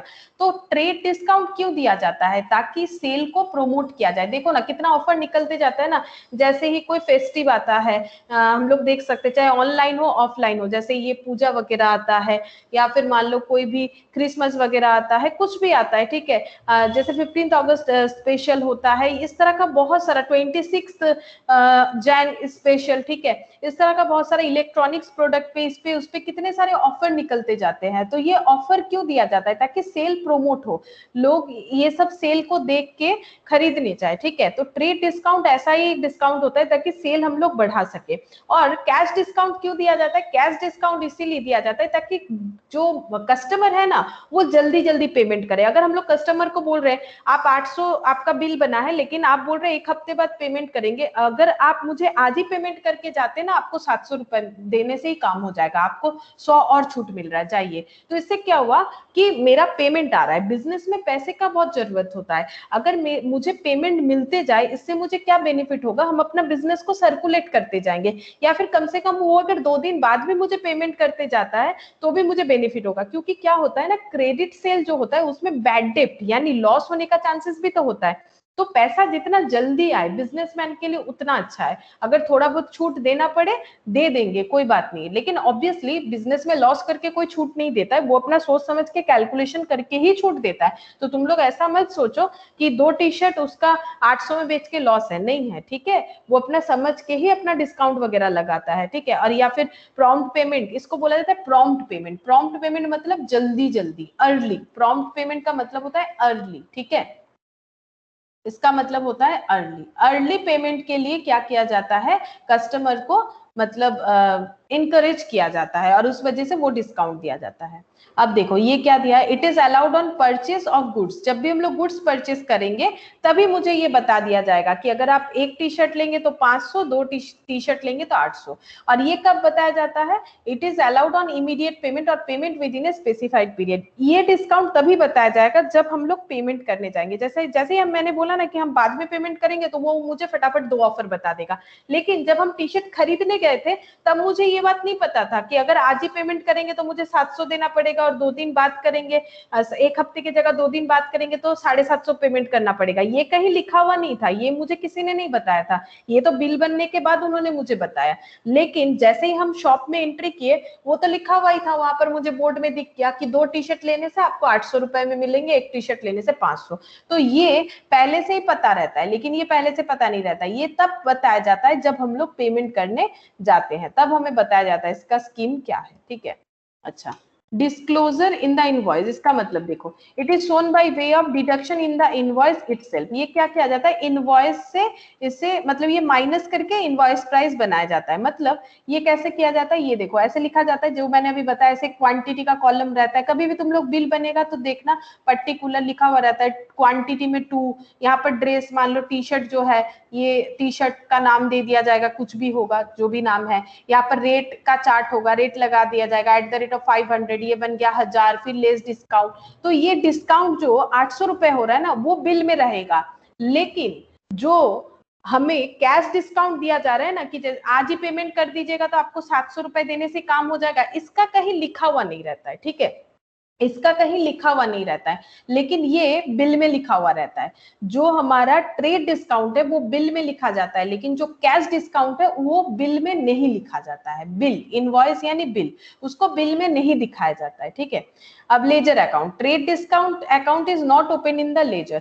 जब हम लोग लेजर बनाते हैं ना तो जो डिस्काउंट अकाउंट ओपन करते हैं वो ट्रेड डिस्काउंट नहीं है। ट्रेड डिस्काउंट अकाउंट कभी भी लेजर में ओपन नहीं होता है, मतलब इसका एंट्री भी नहीं होता है। Cash discount is open in the ledger, क्योंकि लेजर उसी का ओपन होगा जिसका एंट्री होगा। मतलब तुम लोग जो डिस्काउंट अलाउड और डिस्काउंट रिसिप्ट लिखते हो वो कैश डिस्काउंट है, ठीक है, और उसका एंट्री करते हो तभी उसका लेजर भी बनाते हो। इट में very with the quantity purchased. ये देखो नॉर्मली ये क्वांटिटी परचेज पे होता है, 1 पे 100 रुपए का छूट, 3 पे 400 रुपए का छूट, इस तरह से। इट में very with the period with in which the payment is made. लेकिन कैश डिस्काउंट ये कैसे वेरी करता है, हम लोग कब पेमेंट करें, आज करेंगे तो 700 रुपए, 2 दिन के अंदर करेंगे तो 750 रुपए, और अगर 7 दिन बाद ही करेंगे उसके पहले नहीं कर सकते हैं तो फिर 800 रुपए। तो ये टाइम के ऊपर वेरी करता है, लेकिन ये क्वांटिटी के ऊपर वेरी करता है। अगर हम लोग 2 टीज नहीं लेते तो हमें 500 ही देना पड़ता है 1 टीज का।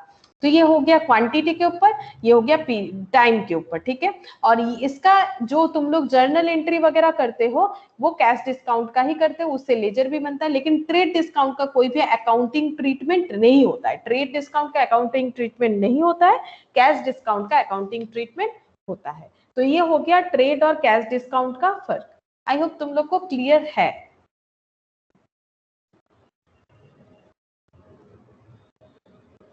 बोलो समझ में आ गया कैश और ट्रेड डिस्काउंट का क्या क्या फीचर्स होता है? Yes ma'am. Yes ma'am. Yes, ma'am. Okay, अच्छा। अब देखो, अब यहाँ पर और मुझे ये जो है ये मुझे और बताने का कुछ नहीं है। अब हम लोग अपना ये अकाउंट जो है इसको सीखते हैं। देखो यहाँ पर बोला है, यहाँ पर पूरा ऐसा एक ट्रांजैक्शन दे दिया, नीचे क्या बोला है देखो, ये हमें पढ़ना पड़ेगा। Make out the 2 column cash book. अब 2 कॉलम, जैसे कि मैंने बताया, जब 2 कॉलम बोलेगा तो हमारे दिमाग में ये 3 चीज आ सकता है। क्या क्या कॉलम बना है, कैश और बैंक का, कैश और डिस्काउंट का, या बैंक और डिस्काउंट का। तो ये देखो हमें बता दिया है, कैश और डिस्काउंट का कॉलम हमें बनाना पड़ेगा, ठीक है। तुम लोग कैश और डिस्काउंट का कॉलम बनाते हैं और इसका भी रिकॉर्डिंग करते हैं, ठीक है। ये देखो, गणेश कमेंस्ड बिजनेस ऑन 1 अप्रैल 2020। 1 अप्रैल 2020 में गणेश ने बिजनेस स्टार्ट किया था, ठीक है, 2000 रुपए कैपिटल लगा के। He had the following cash transaction for the month of April, April के मंथ में उनका ये सब कैश ट्रांजैक्शन था, ठीक है। अब इसका हमें क्या करना है, कैश बुक बनाना है। कैश बुक क्या होता है, cash book journal as well as ledger दोनों मिला के होता है, ठीक है। तो हम लोग इसका जैसे पहले फॉर्मेट बनाए थे वैसे ही बनाएंगे, तो तुम लोग भी अपने कॉपी में फॉर्मेट बनाओ कैश बुक, लेकिन अब 2 कॉलम होगा तो उस हिसाब से तुम लोग को जगह रखना है, ठीक है। डेट, इधर रिसिप्ट, कैश, डिस्काउंट,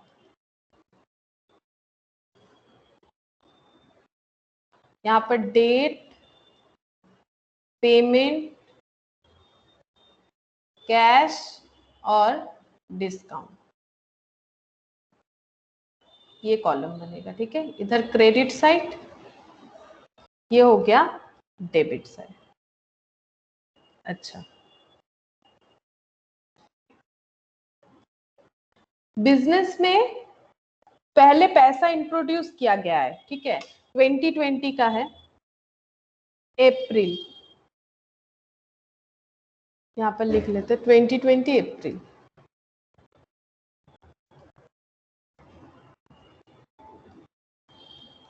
अच्छा, बिजनेस में पैसा इंट्रोड्यूस किया गया है कितना, 2000 एज कैपिटल। तो कैपिटल लेके आने में बिजनेस में क्या एंट्री किया जाता है, एंट्री तो दिमाग में रखना है और पोस्ट करना है। एंट्री क्या होता है, हम यहाँ पर लिख रहे हैं, तुम लोग भी चाहो तो भी कॉपी में रफ लिख सकते हो। बोलो क्या एंट्री होता है, cash account debit to capital, cash to capital. अब कैश में तो कैश नहीं पुट होगा, है ना, तो क्या बैठेगा, to capital account, to capital, ठीक है। तो क्या पुट होगा, टू कैपिटल। डेट 1 अप्रैल, ठीक है, डेट 1 अप्रैल, यहाँ पर हो जाएगा टू कैपिटल। अच्छा, अब ये कैश कॉलम में जाएगा कि डिस्काउंट कॉलम में, सोचो, इसमें कंफ्यूज होने का कुछ नहीं, तुम लोग ही सोचो कि ये कैश में जाना चाहिए, कैश कॉलम, डिस्काउंट का तो कुछ बात नहीं है तो कैश कॉलम में जाएगा, सिंपल। कितना, 2000। अभी तो डिस्काउंट का कुछ बात हुआ ही नहीं, अगर होता तो जाता, यहाँ पर ब्लैंक रहेगा, तुम लोग ये ऐसे डैश दे भी सकते हो, अदरवाइज कुछ नहीं भी लिख सकते हो, इससे भी कुछ प्रॉब्लम नहीं, ठीक है। वहां पर कुछ होगा नहीं तो लिखने का जरूरत नहीं होता है। अच्छा, नेक्स्ट यहाँ पर फिर 1 अप्रैल में एक ट्रांजैक्शन हुआ, क्या, purchase furniture and paid cash 250। तो फर्नीचर परचेज का एंट्री हम बता रहे हैं, तुम लोग नोट डाउन करना चाहो तो करो। Furniture account debit to cash, है ना, हम लोग को थोड़ा थोड़ा दिमाग में रखना पड़ेगा। Furniture account debit to cash, अब कैश में कैश नहीं जाएगा, बचा क्या, कैश में कैश नहीं जाएगा तो बचा क्या, बाई फर्नीचर, फर्नीचर बचा और वो बाई साइड में है, तो हम लोग क्या लिखेंगे, बाई फर्नीचर, ठीक है। अच्छा, अब 2 तारीख को है, यहाँ पर 2 तारीख लिख देते हैं और कैश कॉलम में जाएगा क्योंकि अभी तो डिस्काउंट से कुछ लेना, एक ही तारीख को है। अच्छा, डेट गलत लिखा है मैंने। अच्छा, 1 तारीख का ही है ट्रांजैक्शन, देखो 1 तारीख का ही है। अच्छा, फिर परचेज गुड्स, बोलो परचेज गुड्स का एंट्री क्या होता है, गुड्स परचेज किया है हम लोगों ने, purchase account debit to cash. हाँ, परचेज गुड्स का एंट्री होता है purchase account debit to cash, है ना। तुम लोग चाहो तो लिखो एक बार जर्नल एंट्री, हम धीरे धीरे बोल रहे हैं, purchase account debit to cash, ठीक है। अच्छा, तो कैश में, कैश बुक में तो कैश नहीं जाएगा, बचा क्या, परचेज, और वो भी कैसे बचा हुआ है, बाई हिसाब से, ठीक है। तो यहाँ पर हम लोग 2 तारीख लिख सकते हैं, by purchase, purchase account debit to cash by purchase, कितना हो जाएगा 500, ठीक है, 500। अच्छा, नेक्स्ट देखो, सोल्ड गुड्स फॉर कैश, बोलो क्या एंट्री होता है, कैश में सेल करने से पैसा आएगा, कैश में सेल करने से पैसा, debit to sale, cash to sales, है ना, cash account debit to sales. अब कैश में तो कैश नहीं लिखेंगे तो बचा क्या, टू सेल्स, बचा क्या, टू सेल्स। तो फोर्थ को ट्रांजैक्शन हुआ है तो हम लोग 2 साइड लिखेंगे, टू सेल्स 950, फोर्थ को ट्रांजैक्शन हुआ है 2 साइड लिखेंगे, 2 सेल्स और 950, हो गया। अच्छा, फिर पेड कैश टू मोहन, हम लोगों ने मोहन को कैश पे किया, ही अलाउड डिस्काउंट। अब देखो मोहन को राम मोहन, अच्छा राम मोहन को अगर हम लोग कैश पे कर रहे हैं, इसका मतलब वो हमारा क्रेडिटर होगा। क्रेडिटर कौन होता है? जिनको हमसे पैसा मिलेगा, यानी गणेश जो है उनको पैसा देना था राम मोहन को, उन्होंने पैसा दे दिया राम मोहन को 560, लेकिन राम मोहन ने डिस्काउंट दिया है, कितना डिस्काउंट दिया है? 6 रुपए का, ठीक है। ये डेट ना 5 ही होना चाहिए, ये थोड़ा सा गलत है, ये 5 तारीख ही होगा, ठीक है। तो उन्होंने डिस्काउंट दिया है 10 रुपीज। अब बोलो ये कौन सा डिस्काउंट है? अगर हमें ट्रांजैक्शन में दिखा रहा है, ये कौन सा डिस्काउंट है? कैश की ट्रेड? अभी दोनों डिस्काउंट का तुम लोग को फर्क समझाया, कैश डिस्काउंट है कि ट्रेड डिस्काउंट है? जब हम लोग कैश पे करने गए तब हमें डिस्काउंट मिला, कैश डिस्काउंट। कैश डिस्काउंट इस वजह से। और एक चीज भी है, अभी भी मैंने और एक चीज बताया, तुम लोग उसका ध्यान रखो। हमारे अकाउंट्स में कहीं पर भी ट्रेड डिस्काउंट जब तक ना बोले हम लोग उसको कैश डिस्काउंट ही मानेंगे, ट्रेड डिस्काउंट आता ही नहीं है, ठीक है। ट्रेड डिस्काउंट नॉर्मली इस तरह से ट्रांजैक्शन वे में नहीं लिखा हुआ रहता है। अगर बाई चांस बता रहा है कि ये ट्रेड डिस्काउंट है तभी सिर्फ मानेंगे ट्रेड डिस्काउंट है। और वैसे ही पढ़ के देखो क्या बोला है, paid cash to Ram Mohan he allowed discount, मतलब जब कैश पेमेंट करने गए तब उन्होंने हमें डिस्काउंट दिया, इसका मतलब कैश डिस्काउंट।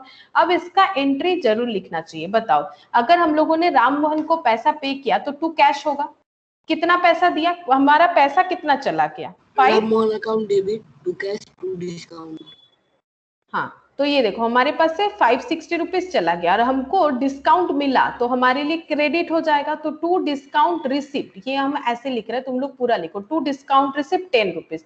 तो उनको हम लोगों ने 560 दिया और उन्होंने हमें अगर 10 रुपीज का छूट दे दिया जब हम लोग पेमेंट करने गए, तो एक्चुअली उनको हमसे कितना मिलने वाला था? 570। 570। बोलो ये बात क्लियर है कि 570 उनको हम लोगों से मिलने वाला था? क्या ये बात क्लियर है? Yes ma'am. अच्छा 570, अच्छा 570 मिलने वाला था, तो 570 से वो क्रेडिट हो रखे थे तो उनको डेबिट करना पड़ेगा। तो हम लोग ऐसे लिखेंगे, राम मोहन अकाउंट डेबिट कितना हो जाएगा? 570, ठीक है। अब इसको बोलते हैं कंबाइन एंट्री। क्या बोलते हैं? Combine entry. अब इसको ना हम स्प्लिट करके दिखाते हैं। स्प्लिट मतलब दोनों पार्ट में डिवाइड करके। जैसे इसको अगर हम लोग इंडिविजुअली लिखें तो एक एंट्री ऐसे बनेगा, राम मोहन टू कैश, ठीक है। एक एंट्री ऐसे बनेगा, Ram Mohan to discount receipt, ठीक है। अच्छा डिस्काउंट रिसिप्ट में कितना है? 10 और कैश में कितना है? 560। तो ये वाले राम मोहन में कितना डेबिट करेंगे? अमाउंट बताओ। ये जो एंट्री लिखा है इस वाले एंट्री में राम मोहन में कितना डेबिट? 560। और इस वाले एंट्री में राम मोहन में कितना डेबिट लिखेंगे? 10। और ये दोनों मिला के तो 570 हुआ। अभी तो मैंने ऐड करके दिखाया ना, 560 प्लस 10, ये दोनों मिला के ही तो 570 हुआ, है ना। तो इसका मतलब ये जब हम लोग पोस्ट करेंगे तो हम लोग को ये स्प्लिट एंट्री दिमाग में रख लेना चाहिए। कभी भी कंबाइन अमाउंट पोस्ट नहीं होता है, ठीक है। कभी भी कंबाइन अमाउंट जो है वो पोस्ट नहीं होता है, हमेशा स्प्लिटेड करके ही सोचना चाहिए। ऐसे करके सोचोगे फिर तुम लोग जब थोड़े से मतलब मैच्योर हो जाओगे करते करते, तब तुम लोग को ये प्रॉब्लम नहीं होगा पोस्ट करने का। तो यहाँ पर एक एंट्री हो रहा है राम मोहन टू कैश। तो मुझे बताओ क्या कैश में कैश जाता है? नहीं जाता है, कैश में कैश नहीं जाता है। तो क्या लिखेंगे? बाई राम मोहन। हाँ करेक्ट, हम लोग लिखेंगे बाई राम मोहन। अच्छा तो ऐसे यहाँ पर हम ना ऐसे लिख देते, चलो यहाँ से बाई, ये नहीं मिटा रहे क्योंकि बाद में मुझे चाहिएगा ना, बाई राम मोहन। अच्छा बाई राम मोहन, डेट कितना है? 5 तारीख, ठीक है। यहाँ पर 5 तारीख लिख देते हैं, बाई राम मोहन 560, यहाँ पर पोस्ट हो जाएगा। मैंने यहाँ पर लिख दिया 560, ठीक है। अच्छा फिर से यहाँ पर चलते हैं। अब देखो, अब यहाँ पर फिर से बचा Ram Mohan to discount receipt. लेकिन क्या हमारे पास राम मोहन अकाउंट है या फिर कैश डिस्काउंट रिसिप्ट अकाउंट है? क्या हमारे पास ये दोनों में से कोई अकाउंट है? क्योंकि पोस्ट तो वैसे होता है ना, जैसे कैश अकाउंट है तो उसका रिवर्स पोस्ट होगा, तो कैश अकाउंट होता तब तो उसका रिवर्स पोस्ट होता। तो Ram Mohan to discount receipt है तो हमारे पास ना तो राम मोहन अकाउंट है ताकि हम लोग टू डिस्काउंट रिसिप्ट लिखते, ना तो क्या हमारे पास डिस्काउंट रिसिप्ट का कॉलम है? बताओ क्या हमारे पास है? हमारे पास देखो डिस्काउंट का कॉलम है, दोनों साइड हम लोगों ने लिख रखा है ना, एक इधर डिस्काउंट और एक इधर डिस्काउंट। तो ये डेबिट साइड वाला डिस्काउंट और ये क्रेडिट साइड वाला डिस्काउंट। तो जो डेबिट साइड वाला डिस्काउंट है वो कौन सा डिस्काउंट है? जो डेबिट साइड वाला डिस्काउंट है वो डिस्काउंट रिसिप्ट है कि अलाउड? डिस्काउंट रिसिप्ट है कि अलाउड? और क्रेडिट साइड वाला जो है वो कौन सा डिस्काउंट है, ये बताओ। All losses and expenses are debit side वाला डेबिट, मतलब डेबिट साइड जो है वो मेरा एक्सपेंस वाला, डिस्काउंट अलाउड। हाँ, all expenses and losses are debited, तो डेबिट साइड वाला डिस्काउंट अलाउड है। All income and gains are credited, तो क्रेडिट साइड वाला क्या है? डिस्काउंट रिसिप्ट है। ये हमें नहीं भी बताएगा तो हमें पता करना पड़ेगा इस तरह से, ठीक है। हमें क्लियरली नहीं पता रहेगा, मतलब नहीं बताया जाएगा, हम लोग इसी तरह से ही लिखते हैं। तो डेबिट साइड वाला है तो डिस्काउंट अलाउड है, डिस्काउंट अलाउड है। और देखो इसके आगे रिसिप्ट भी लिखा हुआ है, हम लोग अगर किसी से पैसा लेते हैं तभी उसको डिस्काउंट अलाउड कर सकते हैं, या फिर डेबिट साइड है तभी डिस्काउंट अलाउड है। और जब किसी को पैसा देते हैं तो वो हमें डिस्काउंट दे सकता है, तो हमें डिस्काउंट रिसिप्ट हो सकता है, ठीक है, डिस्काउंट रिसिप्ट हो सकता है। तो हमारे पास देखो ये डिस्काउंट रिसिप्ट का कॉलम है और हमारा एंट्री क्या बना है? Ram Mohan to discount receipt. तो हमारे पास राम मोहन या डिस्काउंट रिसिप्ट का कॉलम तो नहीं है, सॉरी अकाउंट तो नहीं है, बट हमारे पास कॉलम है डिस्काउंट रिसिप्ट का, ठीक है। कितना डिस्काउंट रिसिप्ट हुआ है? 10। तो ये 10 को कैसे पोस्ट करना है? कुछ नहीं, सिंपल यहाँ पर हम लोग लिखेंगे 10, ठीक है, सिंपल यहाँ पर लिख देंगे 10 रुपीज, ठीक है। तो इस तरह से हम लोग कंबाइन एंट्री का पोस्ट कर सकते हैं। अच्छा, नेक्स्ट देखते हैं, ऐसा और भी मिल जाएगा हमें, और एक बार और अच्छे तरीके से हम लोग और एक बार भी देख लेते। देखो receipt cash from Krishna and company allowed discount, just उसका ऑपोजिट है। कैश रिसिप्ट हुआ कृष्णा एंड कंपनी से, तो एंट्री क्या होगा? पैसा आ गया, कैश अकाउंट डेबिट, डिस्काउंट कितना मिला? डेबिट टू कृष्णा, हाँ कितना मिला? 600। कैश अकाउंट डेबिट 600, उनको हम लोगों ने डिस्काउंट दिया, तो डिस्काउंट हमारा लॉस है, तो डिस्काउंट अलाउड डेबिट कितना हो जाएगा? 20। किनसे मिला? Krishna and company. तो कृष्णा एंड कंपनी अभी तक मेरे डेटर थे, वो डेबिट थे, वो चले जा रहे, तो उनको मतलब कैंसिल हो जा रहा है, तो उनको क्रेडिट, मतलब कैंसिल कर कैसे किया जाता है अकाउंट्स में? डेबिट को क्रेडिट, क्रेडिट को डेबिट, तो टू कृष्णा एंड कंपनी। अब बोलो कितना पैसा मिलने वाला था? ऑब्वियसली 600 तो मिला ही है, 20 हम लोगों ने नहीं लिया, छोड़ दिया, तो वो मिलने वाला था 620, तो यहाँ पर लिखेंगे 620। अब फिर से इसको स्प्लिट करके सोचो इस एंट्री को, तो एक हमारा बनेगा कैश अकाउंट डेबिट, इसको स्प्लिट करके सोचो, और एक हमारा बनेगा डिस्काउंट अलाउड डेबिट, ठीक है। ये दो एंट्री बनेगा, cash account debit, discount allowed debit. To क्या आएगा? टू दोनों में ही आएगा, टू कृष्णा एंड कंपनी, इसमें भी आएगा टू कृष्णा एंड कंपनी। अब कैश का अमाउंट कितना है? 600, डिस्काउंट का अमाउंट कितना है? 20, तो यहाँ पर कृष्णा एंड कंपनी कितने से आएगा? 600, यहाँ पर कृष्णा एंड कंपनी कितने से आएगा? 20, वही तो दो मिला के 620 हो रहा है। अब हम लोग पोस्ट करेंगे, कैश में कैश नहीं जाता है, तो क्या जाएगा? To Krishna and company, to Krishna and company. Cash में कैश नहीं जाएगा तो आएगा टू कृष्णा एंड कंपनी, तो यहाँ पर लिखते हैं टू कृष्णा एंड कंपनी, कितना आएगा? 600, ठीक है। टू कृष्णा एंड कंपनी हम लोगों ने लिख दिया 600। अब इसको हम हटा देते हैं, ठीक है, यहाँ से, ये तो लिखने में थोड़ा सा प्रॉब्लम हो रहा है। अच्छा, अब यहाँ पर अमाउंट कितना हो जाएगा? अमाउंट था 600, ठीक है, अमाउंट था 600, लिख भी दिया है मैंने। अच्छा, अब देखो ये 6 तारीख का था, हाँ। अच्छा, अब यहाँ पर देखो discount allowed to Krishna and company, ना तो हमारे पास डिस्काउंट अलाउड का मतलब अकाउंट है, ना तो हमारे पास कृष्णा एंड कंपनी का अकाउंट है तो हमारे पास कैश बुक, लेकिन हमारे पास डिस्काउंट अलाउड का कॉलम है, तो हम लोगों ने डिस्काउंट अलाउड किया, ये डिस्काउंट अलाउड का कॉलम होता है, तो यहाँ पर जितना डिस्काउंट अलाउड है उतना लिख दिया, ठीक है, तो डिस्काउंट अलाउड डेबिट हो गया। इस तरह से होता है। कंबाइंड अमाउंट कभी नहीं पोस्ट होगा, हमेशा स्प्लिट करके सोचो, दिमाग चल जाएगा कि कैसे होता है, ठीक है। थोड़ा सा टाइम लगेगा, उसके बाद तुम लोग कंबाइनली भी सोच पाओगे।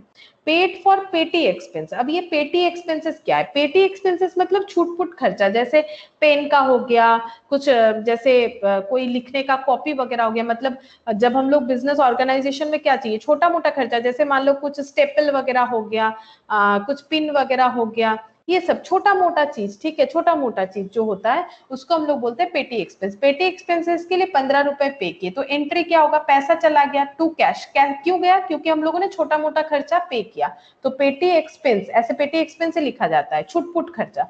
पेटी एक्सपेंस डेबिट टू कैश 15 अब कैश में कैश नहीं जाएगा तो क्या हो जाएगा, बाई पेटी एक्सपेंस। कैश में कैश नहीं जाएगा तो क्या जाएगा, बाई पेटी एक्सपेंस। 7 अप्रैल को बाय पेटी एक्सपेंस 70 रुपीज, ठीक है। अच्छा सॉरी 70 लिख दिया मैंने, 15 रुपए है, 15 रुपए है।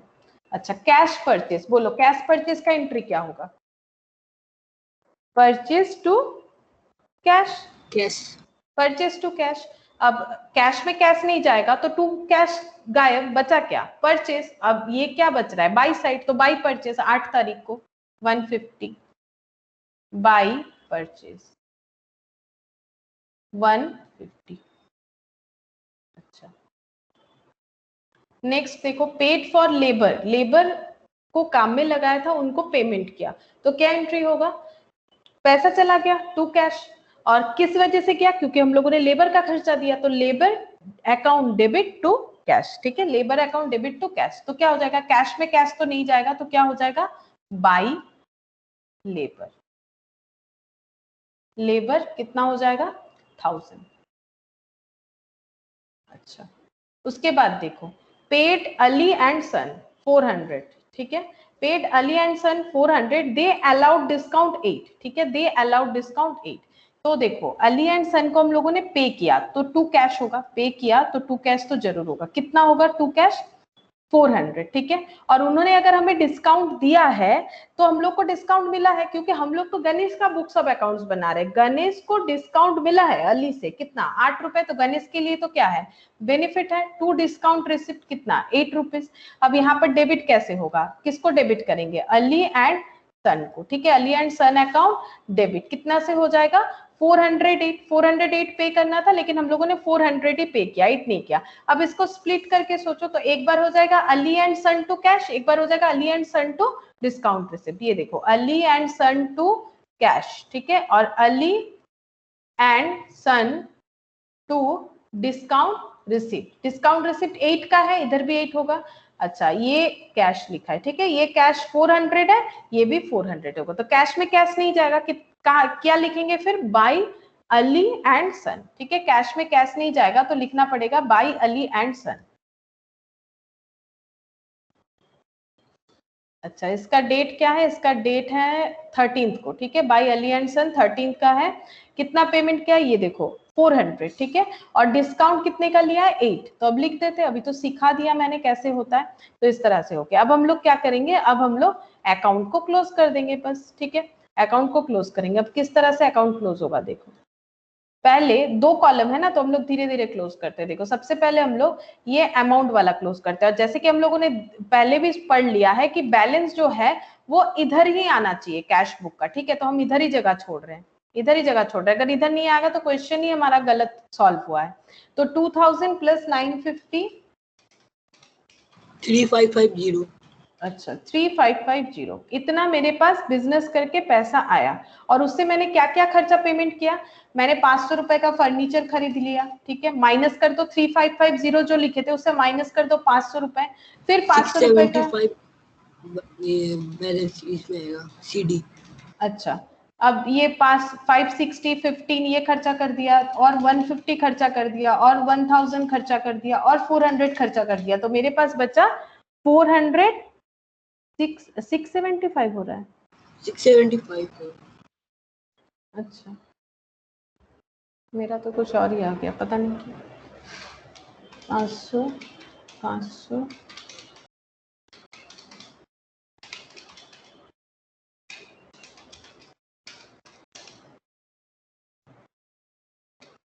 3125 3 मेरा 4 टोटल करने पे 2875 आ रहा है। 2875 मेरा क्यों नहीं आ रहा पता नहीं। फर्नीचर मैंने गलत लिखा है, देखो फर्नीचर मैंने गलत लिखा है, शायद देख लेते हैं। फर्नीचर 250। हाँ ये मैंने गलत लिख दिया, इसीलिए ये गलत लिखा है, हाँ इसको ठीक कर लेते हैं। ये 250 है, मैंने यहाँ पर कुछ और ही लिख दिया। हाँ, अब 675 आएगा, वो 250 का ही डिफरेंस आ जा रहा था, ठीक है। तो 675 अभी भी मेरे पास बचा हुआ है। ये कौन सा मंथ है? अप्रैल। अप्रैल का लास्ट डेट कौन सा होता है? अप्रैल का मंथ जो होता है उसका लास्ट डेट कौन सा होता है? 30th अप्रैल हमारा लास्ट होता है, तो यहाँ पर 30th अप्रैल ही लिखना पड़ेगा, ठीक है। तो ये अप्रैल का मंथ, ये मंथ था, ये 30। अब बाई साइड आया तो बाई बैलेंस क्या हो जाएगा? CD, ठीक है, बाई बैलेंस CD, ये बन गया। अच्छा, अब डिस्काउंट कॉलम को कैसे करेंगे? देखो डिस्काउंट कॉलम कभी, हाँ, डिस्काउंट कॉलम कभी भी क्या होता है? बैलेंस नहीं किया जाता है। जिधर जितना आ रहा है उतना लिखो। बैलेंस क्यों नहीं किया जाएगा? क्योंकि बैलेंस तब होता है जब दोनों चीजों में सिमिलरिटीज होते हैं। ये सिमिलरिटीज कहाँ है? ये है डिस्काउंट अलाउड, तो हम लोगों ने किसी कस्टमर को डिस्काउंट दिया, और इधर क्या लिखा है? हम लोगों ने जो क्रेडिटर से डिस्काउंट लिया उनका नाम लिखा है, जैसे राम मोहन से लिया, अली एंड सन से लिया, ठीक है। तो ये हम लोगों ने डिस्काउंट लिया और ये हम लोगों ने डिस्काउंट दिया, तो इसमें मैचिंग कैसा? मैचिंग हो ही नहीं सकता, ये दोनों अलग अलग क्रेडिटर है, ये एक दूसरा डेटर है, तो मैचिंग कैसे होगा? मैचिंग तो पॉसिबल नहीं है। इसीलिए डिस्काउंट कॉलम में कभी भी हम लोग बैलेंस नहीं करते हैं, डिस्काउंट कॉलम सिंपल ऐड हो जाता है। जैसे 20 था, 20 लिख दिया, इधर 10 है और 18 है, तो इधर क्या लिखेंगे? 18 लिख देंगे, इस तरह से होगा। तो ये देखो यहाँ पर ये चीज बताया था, ये चीज अभी तुम लोग को यहाँ पर बता देते हैं। ये देखो, अब यहाँ से पढ़ेंगे तो समझ में आएगा। ये देखो, it should be noted that discount columns are not balanced, they are merely total. सिर्फ मेयरली का मतलब सिर्फ टोटल होता है।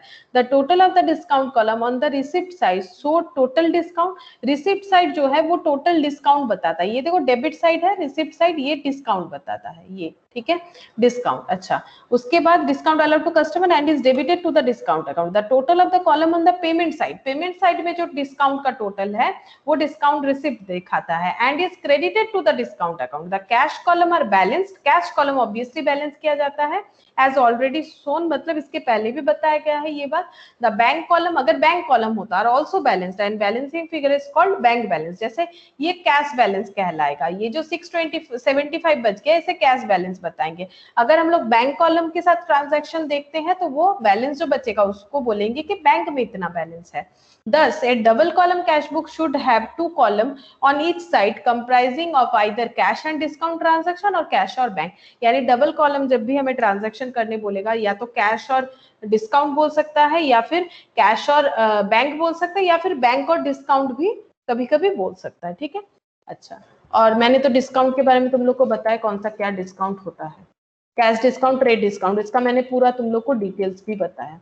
अच्छा हाँ, इसको हम लोग ब्रॉड डाउन कर सकते हैं, जैसे इन्होंने यहाँ पर किया ना, हम भी यहाँ पर करके दिखाते हैं। देखो अप्रैल के बाद कौन सा मंथ आता है? मई, तो 1 मई यानी 1/5, ठीक है। अप्रैल 4 का होता है 1/5, ये बाई था, इधर ब्रॉड डाउन हो जाएगा 2। हमारे पास बैलेंस है, अप्रैल के महीने का कुछ पैसा हमारे पास है, तो हम लोग बोलेंगे बैलेंस है। तो बैलेंस एसेट है इसीलिए डेबिट साइड आएगा, डेबिट साइड है तो 2 बैलेंस BD, ब्रॉड डाउन। ये जो क्लोजिंग बैलेंस है इसको ब्रॉड मतलब लेके आ रहे हैं इधर, तो ये हो जाएगा ब्रॉड डाउन 675, इस तरह से लिखना पड़ेगा।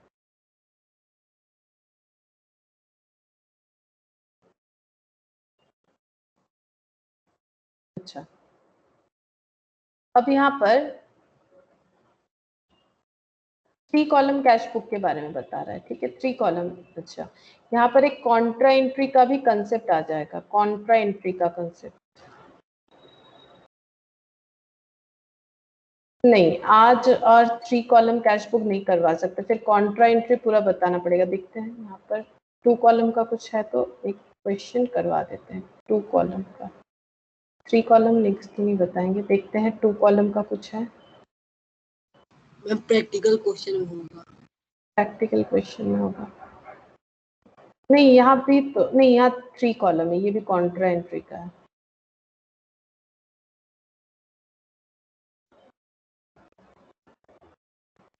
नहीं, प्रैक्टिकल क्वेश्चन में पेटी कैश बुक दे रखा है, ठीक है, कोई बात नहीं। हम तुम लोगों से थोड़ा MCQ पूछते हैं, देखते हैं MCQ तुम लोग बता पाते हो कि नहीं।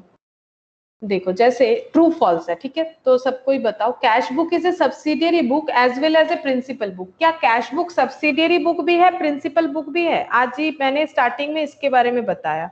कैश बुक क्या सब्सिडियरी और प्रिंसिपल बुक दोनों ही है? प्रिंसिपल बुक मतलब जो जर्नल के लिए होता है, सब्सिडियरी बुक्स मतलब अगर हम लोग अलग से मेंटेन करते तो उसे सब्सिडियरी बुक बोला जाता है। बोलो, आज मैंने स्टार्टिंग में इसी के बारे में डिस्कस किया, कैश बुक सब। बोलो बोलो अर्पिता, की बोल रहा है? ठीक है बोल रहे, हाँ ट्रू होगा, ठीक, ट्रू होगा, यही तो मैंने स्टार्टिंग में आज बताया था। 2 column cash book consist of 2 columns, cash column bank column. क्या ये सही बात है कि अगर हम लोग डबल कॉलम कैश बुक बनाएंगे वहां हमारा 2 column cash column bank column हो सकता है? क्या ये सही है कि गलत है? बोलो। मैम डिस्काउंट कॉलम भी तो हो सकता है। हाँ, तो ऐसा जरूरी नहीं है कि सिर्फ कैश और बैंक ही होगा, है ना? क्या क्या हो सकता है, देखो ये मैंने स्टार्टिंग में दिखाया, कैश बैंक डिस्काउंट तीनों। हाँ ये देखो, cash bank, cash discount, bank discount. इसका मतलब हम लोग ये नहीं बोल सकते यही फिक्स्ड है ना? इसके अलावा भी हो सकता है। इसी बेसिस पे इसको हम लोग क्या बोलेंगे? फॉल्स बोलेंगे, ठीक है? इसीलिए फॉल्स बोलेंगे क्योंकि और भी अलग अलग कॉलम भी हो सकते हैं, ठीक है? कैश और बैंक छोड़ के भी कैश डिस्काउंट भी हो सकता है, जिसका भी हम लोगों ने क्वेश्चन किया। Discount column of cash book is never balanced. Cash book में अगर कोई डिस्काउंट कॉलम यूज करके करता है तो ये बैलेंस नहीं किया जाता है, सिर्फ टोटल किया जाता है। ये ट्रू है ना? अच्छा, कॉन्ट्रा एंट्री अभी नहीं पूछ रहे बिकॉज अभी इसके बारे में नहीं बताया। If the bank balance is showing the opening balance on credit side it is an overdraft. मतलब बैंक कॉलम, बैंक कॉलम मतलब जैसे तुम लोग अभी कैश कॉलम यूज कर रहे हो ना, वैसे हाँ ये ट्रू होता है। क्यों ट्रू होता है वो बता रहे हैं। हम लोग जैसे कैश कॉलम यूज करते हैं वैसे बैंक कॉलम यूज कर सकते हैं। बैंक कॉलम मतलब बैंक में क्या पैसा है, कितना बैंक से पैसा निकाला है, उसका डिटेल्स, ठीक है? अगर हमारा बैंक का ओपनिंग बैलेंस क्रेडिट साइड आ रहा है, बैंक का ओपनिंग बैलेंस अगर क्रेडिट साइड आ रहा है तो उसको हम लोग बोलते हैं ओवरड्राफ्ट। जैसे बैंक में मेरा 100 रुपए था तो वो डेबिट था, ठीक है? बैंक में मेरा 100 रुपए था तो वो डेबिट था, ठीक है? अच्छा, बैंक से मैंने 100 रुपए निकाल लिए तो बैंक का बैलेंस 0 हो गया, और उसके बाद बैंक से मैंने और भी 50 रुपए निकाल लिए। ये कैसे पॉसिबल है? ये पॉसिबल कैसे है? मेरे बैंक में पैसा ही नहीं है, मैंने 100 रुपए था, 100 रुपए निकाल लिया, फिर भी हम 50 निकाल पाए। ये कैसे होता है? ये एक्चुअली 100-50 का बात नहीं है, ये सब लैक्स या करोड़ में होता है। जब कोई अच्छा बिजनेसमैन होता है जो बैंक के साथ ट्रांजैक्शन बहुत ज्यादा करता है, मतलब बैंक में जो भी अपना अकाउंट ओपन करता है ना वो बैंक का कस्टमर होता है, ठीक है? हम लोग जो भी बैंक में अपना अकाउंट ओपन कर रहे हैं, पैसा डिपॉजिट कर रहे हैं, रख रहे हैं, हम लोग सभी बैंक के कस्टमर है। तो बैंक का अच्छा कस्टमर कौन होगा? जो बैंक के साथ रोजाना ही बहुत ज्यादा ट्रांजैक्शन करेगा, वो बैंक का अच्छा कस्टमर होगा, ठीक है?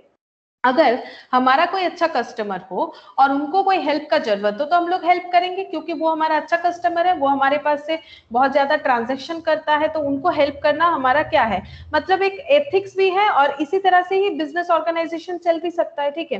तो बैंक क्या करता है, मान लो अच्छा कस्टमर है, अच्छा बिजनेसमैन है, हमेशा बैंक के साथ बहुत ज्यादा ट्रांजेक्शन करता है, क्योंकि बैंक को अपना बिजनेस जो है उसको चलाने के लिए, क्योंकि बैंक भी अपना बिजनेस चला रहा है, बैंक कोई चैरिटी नहीं है, बैंक क्या बिजनेस चलाता है। हम लोग जब बैंक पे अपना पैसा रखते हैं ना, बैंक हमारा पैसा ही दूसरों को एज ए लोन दे देता है, ठीक है? जैसे मान लो मैंने मेरा पैसा बैंक में रख दिया, ठीक है? मैंने मेरा 1 लाख बैंक में रखा, अब तुम लोग को लोन का जरूरत है 50,000 का, तुम लोग बैंक के पास गए, बैंक कहाँ से पैसा देगा? बैंक मेरा जैसे और भी कस्टमर का जो पैसा है वही तुम लोगों को दे देगा लोन के हिसाब से। और मुझे, मैंने एफडी किया है 1 लाख का, मुझे मान लो इंटरेस्ट दे रहा है 5% और तुम लोग से लोन का इंटरेस्ट ले रहा है 7%, ठीक है? तो इसमें क्या हुआ, बैंक का बेनिफिट है, बैंक मुझे रिटर्न दे रहा है 5%, ठीक है? और तुम लोगों को जो मतलब लोन के लिए जो पैसा दिया है वो पब्लिक का पैसा ही दे रहा है, ठीक है? लेकिन सेफ होता है, तभी हम लोग बैंक में पैसा रखते हैं, पैसा इधर उधर नहीं हो सकता, ठीक है? बैंक का पैसा सेफ है, इंडियन बैंकिंग सिस्टम बहुत अच्छा है, तो पैसा कहीं नहीं जाएगा।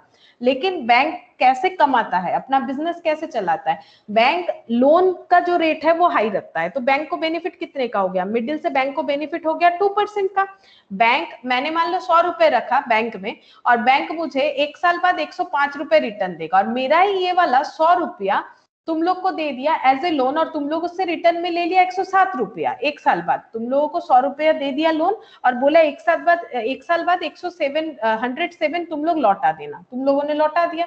और बैंक मुझे कितना देगा, 105, 2 रुपए उसके पॉकेट में रह गए ना, ये बैंक का काम है, ठीक है, बैंक इस तरह से कमाता है। तो बैंक का अगर कोई अच्छा कस्टमर है जो बैंक से हमेशा लोन वगैरह लेता है, अच्छा अच्छा डिपॉजिट रखता है बैंक में, तो बैंक उसको हेल्प करता है। अगर उसको पैसे का जरूरत है और उसके बैंक अकाउंट में पैसा नहीं है तो बैंक तुरंत उसको अपने पास से पैसा दे देता है, ठीक है। लेकिन ऐसे ही नहीं देता है, उस पर थोड़ा इंटरेस्ट चार्ज कर लेता है। आपको पैसे का जरूरत है, आप हमारे अच्छे कस्टमर है, लीजिए, ठीक है, आपको पैसे का जरूरत है, आपका अकाउंट नील दिख रहा है, आप ले जाइए, हमें कोई प्रॉब्लम नहीं है, लेकिन उस पे हम लोग थोड़ा इंटरेस्ट चार्ज करेंगे, या फिर कभी कभी इंटरेस्ट फ्री भी हो सकता है कुछ दिनों के लिए। इसको बोला जाता है ओवरड्राफ्ट। ओवरड्राफ्ट का मतलब ये होता है, ठीक है, ओवरड्राफ्ट का मतलब ये होता है मेरे अकाउंट में पैसा नहीं है लेकिन फिर भी मुझे पैसा मिल गया बैंक के पास से, क्योंकि मेरा बैंक से अच्छा खासा ट्रांजैक्शन है। तो मुझे अगर लाइबिलिटी के तौर पे पैसा मिल रहा है तो वो तो क्रेडिट ही होगा। मुझे अगर लाइबिलिटी, क्योंकि लोन हो गया ना मेरा, पैसा तो मुझे मिला लेकिन मुझे इंटरेस्ट के साथ वो पैसा रिटर्न भी करना पड़ेगा बैंक को। तो इसीलिए अगर मेरा ओपनिंग बैलेंस क्रेडिट साइड में है, डेबिट है, तो ऐसे पैसा क्रेडिट दिख रहा है तो फिर वो तो मेरा लाइबिलिटी है। इसका मतलब मैंने बैंक से पैसा उतना निकाल लिया जितना मेरा था ही नहीं, और बैंक ने मुझे दे दिया क्योंकि हम बैंक के अच्छे कस्टमर है। अब क्वेश्चन पढ़ो, if the bank column is showing the opening balance, अब ये मान लो बैंक अकाउंट है फॉर एग्जांपल, और बैंक अकाउंट का यहाँ पर जो बैलेंस है वो टू बैलेंस बीडी के जगह दिख रहा है by balance CD, credit side, तो ये क्या है, ये लाइबिलिटी है, ओवरड्राफ्ट है, ठीक है। तो ये जो है ये आंसर ट्रू हो जाएगा, ठीक है। अच्छा, अब देखो यहाँ पर क्या बोला है, a cash book record cash transaction as well as credit transaction. बताओ अभी हम लोगों ने कितना सारा कैश बुक किया, दो या तीन किया, तो कैश बुक में क्या कैश ट्रांजैक्शन छोड़ के कुछ और रिकॉर्ड होता है, बोलो। नो मैम, नहीं, ये फॉल्स होगा, है ना।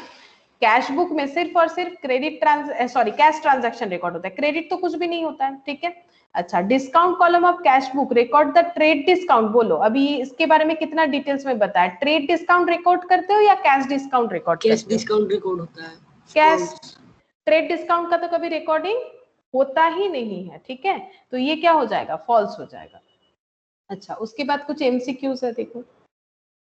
The total of discount column on the debit side of the cash book recording cash discount deducted by the customer when paying their account is posted to the, question को समझो, the total of discount column on the debit side, ये देखो example दिखाते हैं, debit side ये वाला था, debit side का टोटल ऑफ डिस्काउंट कॉलम 20 आया था, तो वैसे ही the total of discount column on the debit side of the cash book recording cash discount, ये कैश डिस्काउंट रिकॉर्ड कर रहा है। डिडक्टेड बाय कस्टमर, क्या ये कस्टमर को जो हम लोगों ने कस्टमर से पैसा रिसीव किया उससे डिडक्ट हो रहा है। When paying their accounts is posted to the, किधर पोस्ट होगा, credit of the discount allowed account, debit of the discount allowed account, credit of the discount received account.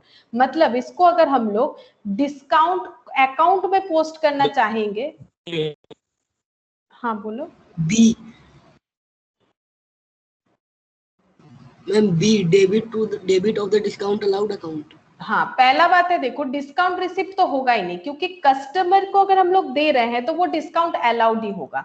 अब डिस्काउंट अलाउड का account बनाओ और सोचो कि मैंने अगर किसी कस्टमर को डिस्काउंट अलाउड दिया तो मैंने क्या एंट्री किया होगा, कैश अकाउंट डेबिट क्या होगा, डिस्काउंट अलाउड डेबिट क्या होगा, और टू क्या होगा, टू उस कस्टमर का नाम, सपोज कस्टमर का नाम है एक्स, टू एक्स क्या होगा, ठीक है। अब अगर हम लोग डिस्काउंट अलाउड अकाउंट बना रहे हैं तो दे रहे हैं, पैसा दे रहे हैं, हाँ, तो कस्टमर है तो पैसा ले रहे हैं ना, तो cash account debit discount allowed debit 2x, ऐसे ही तो होगा, ऐसे ही तो होगा, तभी डेबिट साइड में रिकॉर्ड होगा। ये देखो, तो मेरा एंट्री क्या हो रहा है, ये देखो total of discount column on the debit side discount column का रिकॉर्डिंग मतलब क्या, डेबिट साइड मतलब हमारा रिसिप्ट साइड, देखो डेबिट साइड मतलब कैश बुक का रिसिप्ट साइड मतलब पैसा, जैसे यही वाला देख लो, cash account debit discount account debit to Krishna and company, ये क्या हुआ था, cash account debit 600, discount account debit 20 to Krishna and company.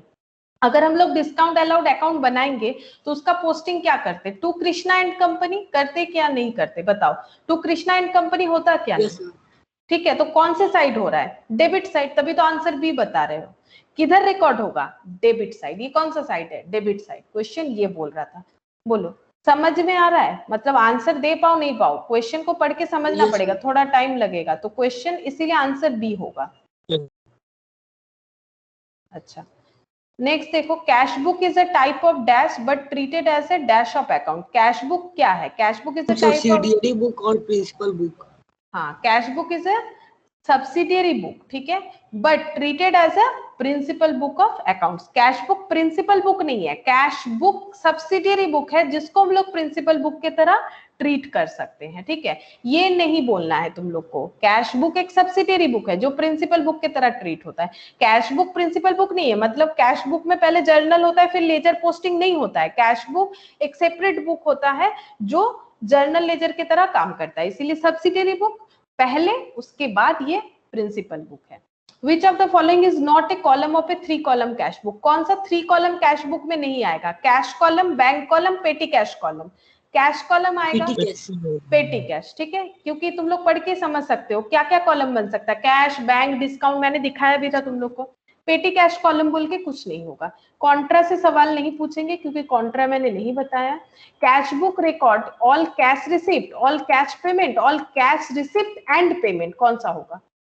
Ma'am C, all cash receipt and payment. Obvious सा बात है, सारा तरह का cash receipt and cash payment, ठीक है, ये होगा, तो सी होगा, ऑप्शन सी।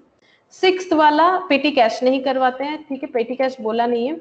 अच्छा, अब ये वाला देखो, 7th, if Ram has sold goods for cash, Ram ने कैश में गुड्स बेच दिया तो एंट्री कैसे रिकॉर्ड होगा? राम ने अगर कैश में गुड्स बेचा तो एंट्री पहले ऐसे होगा, कैश टू सेल्स, ठीक है, ये एंट्री हो गया। अब कहाँ रिकॉर्ड होगा? कैश बुक में होगा, सेल्स बुक में होगा, जर्नल में होगा, बताओ।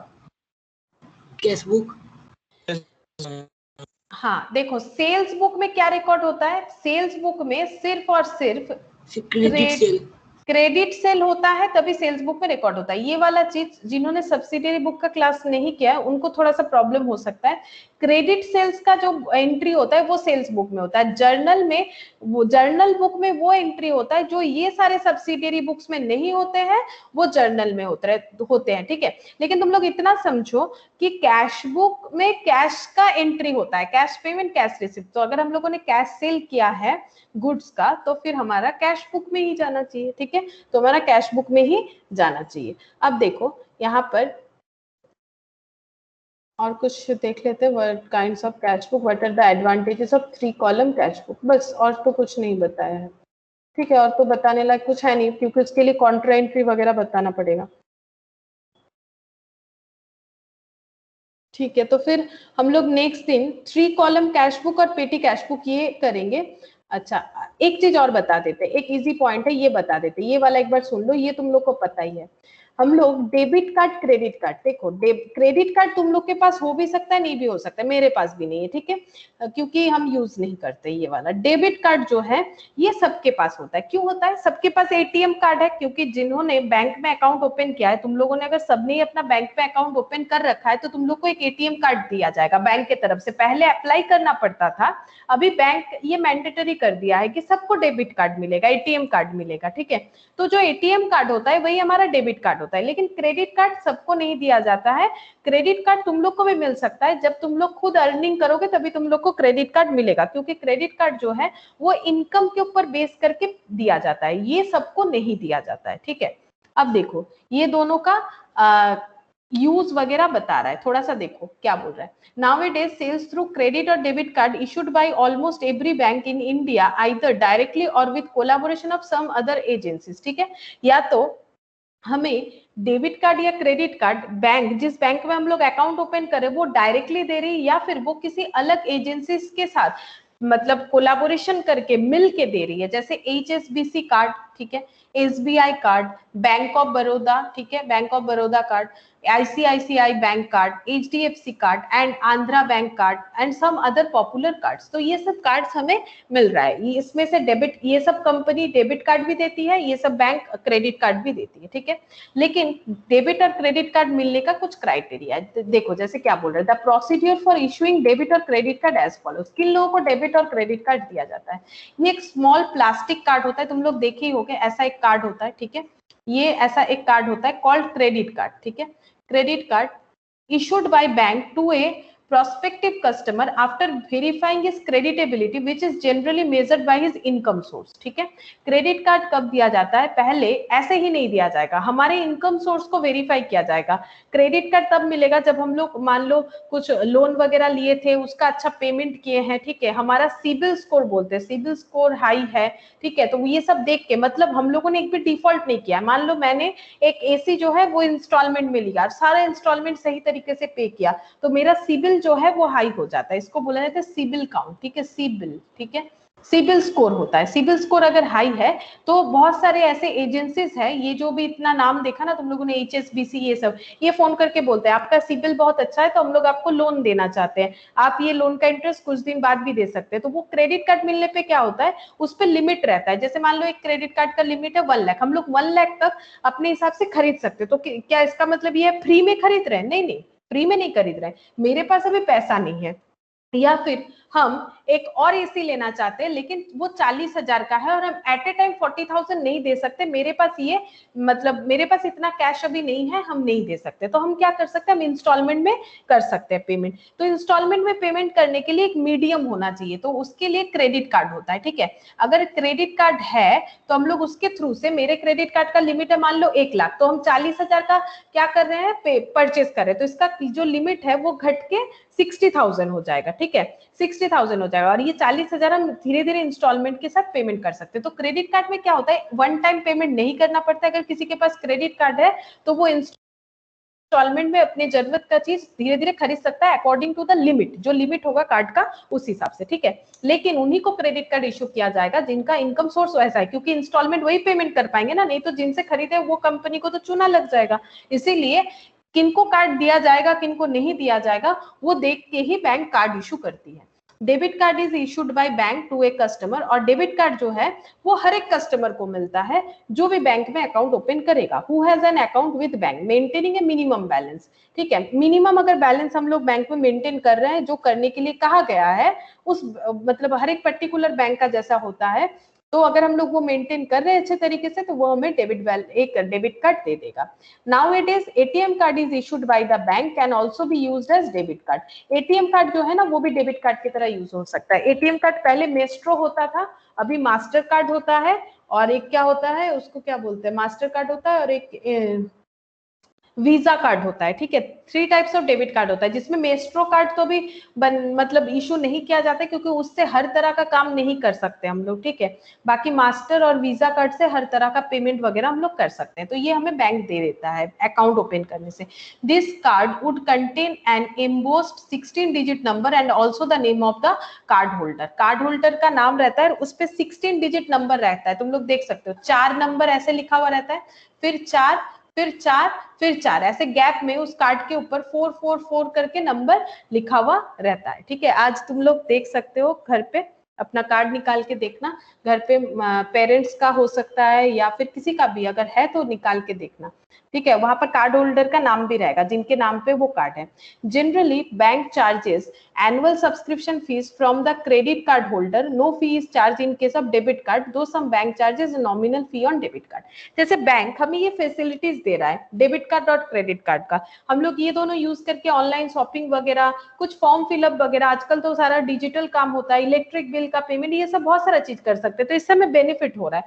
तो बैंक हमें ये कार्ड दे रहा है तो बैंक हमसे इसका चार्ज लेता है। जैसे क्रेडिट कार्ड का तो चार्ज होता ही होता है, लेकिन डेबिट कार्ड का चार्ज कभी हो भी सकता है नहीं भी हो सकता है। मतलब हम लोग जो एटीएम कार्ड रख रहे हैं इसका चार्जेस साल में एक बार बैंक हमसे काटता है। अगर तुम लोग का बैंक में अकाउंट है या फिर घर पे किसी का भी है तो तुम लोग पासबुक को लेके देख सकते हो कि वहां पर एटीएम कार्ड का सर्विस चार्ज काटा है कि नहीं, जिस बैंक में तुम लोग का अकाउंट है, क्योंकि वो बैंक टू बैंक वेरी करता है। कुछ बैंक डेबिट कार्ड का चार्जेस लेता है, कुछ बैंक जो है वो नहीं लेता है, बट क्रेडिट कार्ड अगर रखते हैं उसका चार्जेस हर एक बैंक लेता है, ठीक है।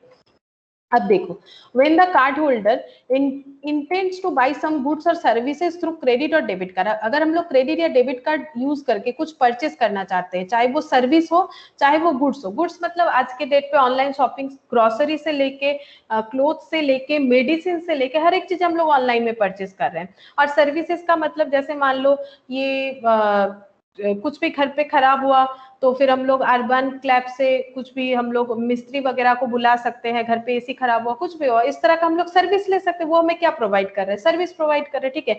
ऑनलाइन में हम लोग अभी कोरोना के वजह से डॉक्टर विजिट भी कर रहे हैं तो वो भी ऑनलाइन में कर रहे हैं, तो वो भी एक सर्विस हम लोग ले रहे हैं। या फिर तुम लोग जो पढ़ रहे हो दैट इज ऑल्सो सर्विस, ठीक है। तो सर्विस का ये पेमेंट हम लोग क्रेडिट या डेबिट कार्ड के थ्रू कर सकते हैं। The seller fills in a form generally in triplicate, ठीक है। 3 फॉर्म रहता है, ऐसे 3 एक जैसा देखने में फॉर्म रहेगा, ठीक है। तो अगर हम लोग क्रेडिट कार्ड के थ्रू से कुछ परचेस करेंगे, ठीक है, एक हो सकता है ऑनलाइन, एक ऑफलाइन में जाके भी हम लोग क्रेडिट कार्ड के थ्रू से परचेस कर सकते हैं, क्रेडिट या डेबिट कार्ड। जैसे ही परचेस करेंगे तो क्या होता है, 3 फॉर्म रहता है, ठीक है, ट्रिप्लिकेट यानी 3 फॉर्म रहता है। The details of the goods with the amount of sales and uses the embossed card with the help of the credit card machine to print the data on that form. इसका मतलब अभी हम समझा रहे हैं, 3 ऐसे फॉर्म रहेगा, triplicate form जो कि एक ही जैसा देखने में रहेगा, वहां पर गुड्स का डिटेल्स लिखा हुआ रहेगा कि मतलब देखो तुम लोग कभी ऑनलाइन शॉपिंग करोगे कहीं पर मॉल वगैरह में जाके तो इतना बड़ा एक पर्चा निकल के आता है प्रिंट होके जो बिल बनता है, तो उसमें कुछ वो रख लेते हैं और कुछ हमें रिम्बर्स मतलब हमें दे देते हैं, ठीक है। वो 3 ऐसा बिल बनता है, ठीक है, जिसमें डिटेल्स लिखा हुआ रहता है क्या हम लोगों ने खरीदा, चाहे गुड्स हो चाहे सर्विस हो। और हम लोग क्या करते हैं, वो एम्बोस्ड कार्ड का मतलब कैसे होता है ये देखो हम बता रहे हैं। यहाँ पर लिखते हैं क्रेडिट कार्ड तो तुम लोग समझ जाओगे, क्रेडिट या डेबिट एक ही तरह का बात होता है, मतलब एम्बोस्ड जो बात होता है क्रेडिट कार्ड।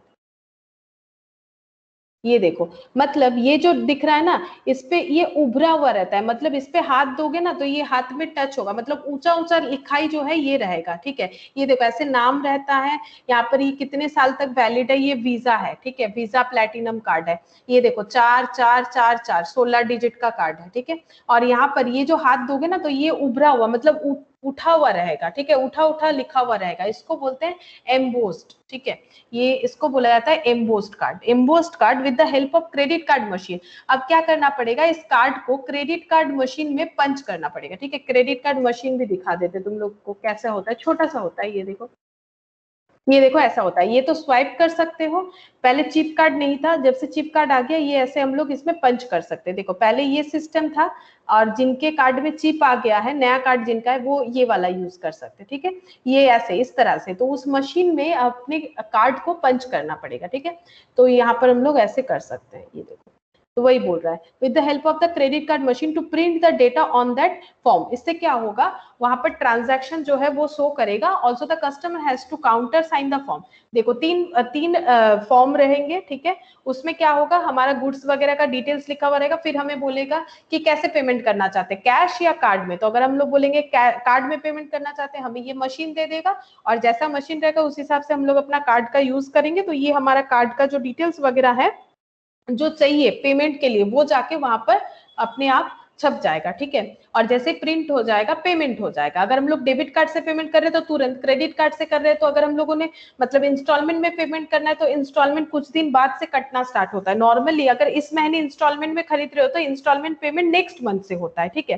तो और उसके बाद हमें एक उस पर साइन करने के लिए भी कभी कभी बोल देता है, जो फॉर्म रहता है उसमें बोल देता है आप इसमें साइन कर दीजिए, ठीक है। और एक कार्बन कॉपी जो है वो कस्टमर को भी दे दिया जाता है। 1 carbon copy of the form is given to the customer for record, दे दिया जाता है।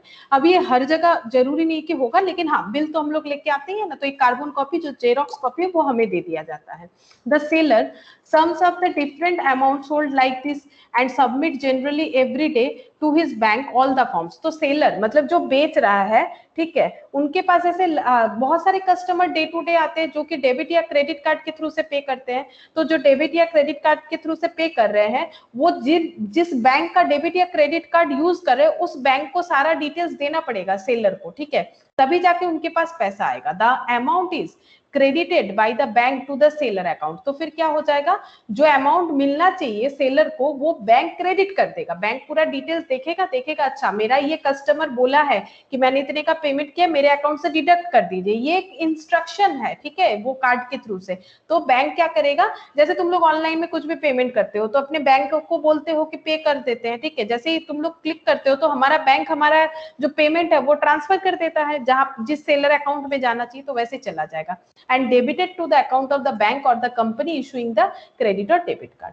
The bank issue The card charges commission for each such transaction which varies between 1% to 4% and immediately debited to the seller bank account. जब भी हम लोग ऐसा card use करते हैं, बेसिकली ज्यादा से ज्यादा ये क्रेडिट कार्ड पे होता है, बैंक कमीशन काटता है 1% से 4%। अब बैंक क्यों कमीशन काटता है? बैंक हमें सर्विस दे रहा है, हम लोग चले गए कुछ भी खरीदने, हमें पैसा लेके नहीं जाना पड़ेगा, कैश लेके घूमना नहीं पड़ेगा, तो कैशलेस ट्रांजैक्शन है, डर भी नहीं है कुछ चोरी वगैरह हो जाएगा क्योंकि कार्ड के थ्रू से ही पेमेंट हो जाएगा। पैसा अगर भूल भी जाते हैं तो भी हम लोग अपना चीज परचेस कर सकते हैं। तो ये जो बेनिफिट मिल रहा है, इसके लिए बैंक हमें क्या कर रहा है, बैंक हमसे चार्ज काट सकता है 1 से लेके 4%। नॉर्मली क्रेडिट कार्ड के लिए होता है, डेबिट कार्ड के लिए इतना कोई चार्जेस नहीं होता है, उसके लिए एक एनुअल मेंटेनेंस चार्जेस होता है, ठीक है। अच्छा, अब उसके बाद ये चार्जेस कहाँ से लिया जाएगा? ऑब्वियसली जिसका कार्ड है उसका, मतलब अगर मेरे पास क्रेडिट कार्ड है, हम इसको यूज कर रहे हैं, तो बैंक मेरे से ही ये चार्जेस काटेगा मेरे अकाउंट से। The bank send a monthly statement to the card holder. अगर हम क्रेडिट कार्ड यूज कर रहे हैं तो बैंक मुझे मंथली एक इंफॉर्मेशन देते जाएगा, एक स्टेटमेंट देते जाएगा, ठीक है, कि आपने ऐसा ऐसा चीज परचेस किया है, आपका जो डिटेल्स है वो इस तरह से दिख रहा है, आपका इंस्टॉलमेंट इतने तारीख से स्टार्ट हो रहा है, आपके अकाउंट से इतना पैसा काटते जाएंगे। और हर महीने ना बैंक पहले हमें एक इंस्ट्रक्शन देगा कि आपका इंस्टॉलमेंट आने वाला है तो आप प्रॉपर अमाउंट रखिए, ठीक है। अगर नहीं रखेंगे तो हमें वो इंस्ट्रक्शन देते जाता है। In case of debit card, the amount is immediately debited to the card holder account. अगर हम लोग एटीएम कार्ड यानी डेबिट कार्ड यूज कर रहे हैं तो इमीडिएटली हमारे अकाउंट से पैसा कट जाता है। लेकिन क्रेडिट कार्ड का मतलब ही इंस्टॉलमेंट में परचेस करने के लिए लोग ये वाला क्रेडिट कार्ड लेते हैं। तो credit card holder has to pay the amount in full or part. मतलब या तो मान लो मैंने बोल दिया कि हम 6 महीने बाद पूरा 40,000 ही पे कर देंगे एसी का, ये हो सकता है। या फिर हम ये बोल सकते हैं कि हम 8-8 हजार करके 5 मंथ में मतलब 5 मंथ्स में एसी का पेमेंट कर देंगे। तो इन पार्ट और या फिर इन फुल हम लोग इस तरह से पेमेंट कर सकते हैं। क्रेडिट कार्ड का मतलब ये होता है क्रेडिट में परचेस करना, ठीक है। लेकिन डेबिट कार्ड का मतलब इमीडिएटली पेमेंट हो जाएगा, बस कैशलेस ट्रांजैक्शन होगा। However if not paid in full the interest is charge. लेकिन मैंने जो प्रॉमिस किया अगर वो प्रॉमिस नहीं रख पाते हैं तो उसमें क्या हो जाएगा, मेरा चार्जेस कटना स्टार्ट हो जाएगा, ठीक है। अब देखो यहाँ पर 2 एंट्री दिया है। एंट्री क्या है, जब हम लोग सेल्स करते हैं क्रेडिट या डेबिट कार्ड के थ्रू से, मतलब मैंने कुछ परचेस करने के लिए हम लोग गए मार्केट में और हम लोगों ने डेबिट या क्रेडिट कार्ड के थ्रू से परचेस किया, तो जो सेलर है वो क्या एंट्री करेगा, वो सिंपल एंट्री यही करेगा जैसे कैश टू सेल होता है, उसकी जगह कैश की जगह बैंक करेगा। क्योंकि जब भी कार्ड यूज करेंगे तो उसमें बैंक आ जाएगा, क्योंकि बैंक ने ही कार्ड दिया है, बैंक के थ्रू से पैसा कटिंग होगा, इसीलिए बैंक टू सेल्स, ठीक है। और बैंक हमसे कमीशन चार्ज करेगा तो commission account debit to bank हो जाएगा। बैंक हमसे कमीशन चार्ज करेगा, commission charge by the bank हो जाएगा, ठीक है। तो ये एक थियोरेटिकल मैटर था डेबिट कार्ड और क्रेडिट कार्ड का, वो मैंने तुम लोग को बता दिया, ठीक है। ठीक है, फिर आज इतना ही करते हैं।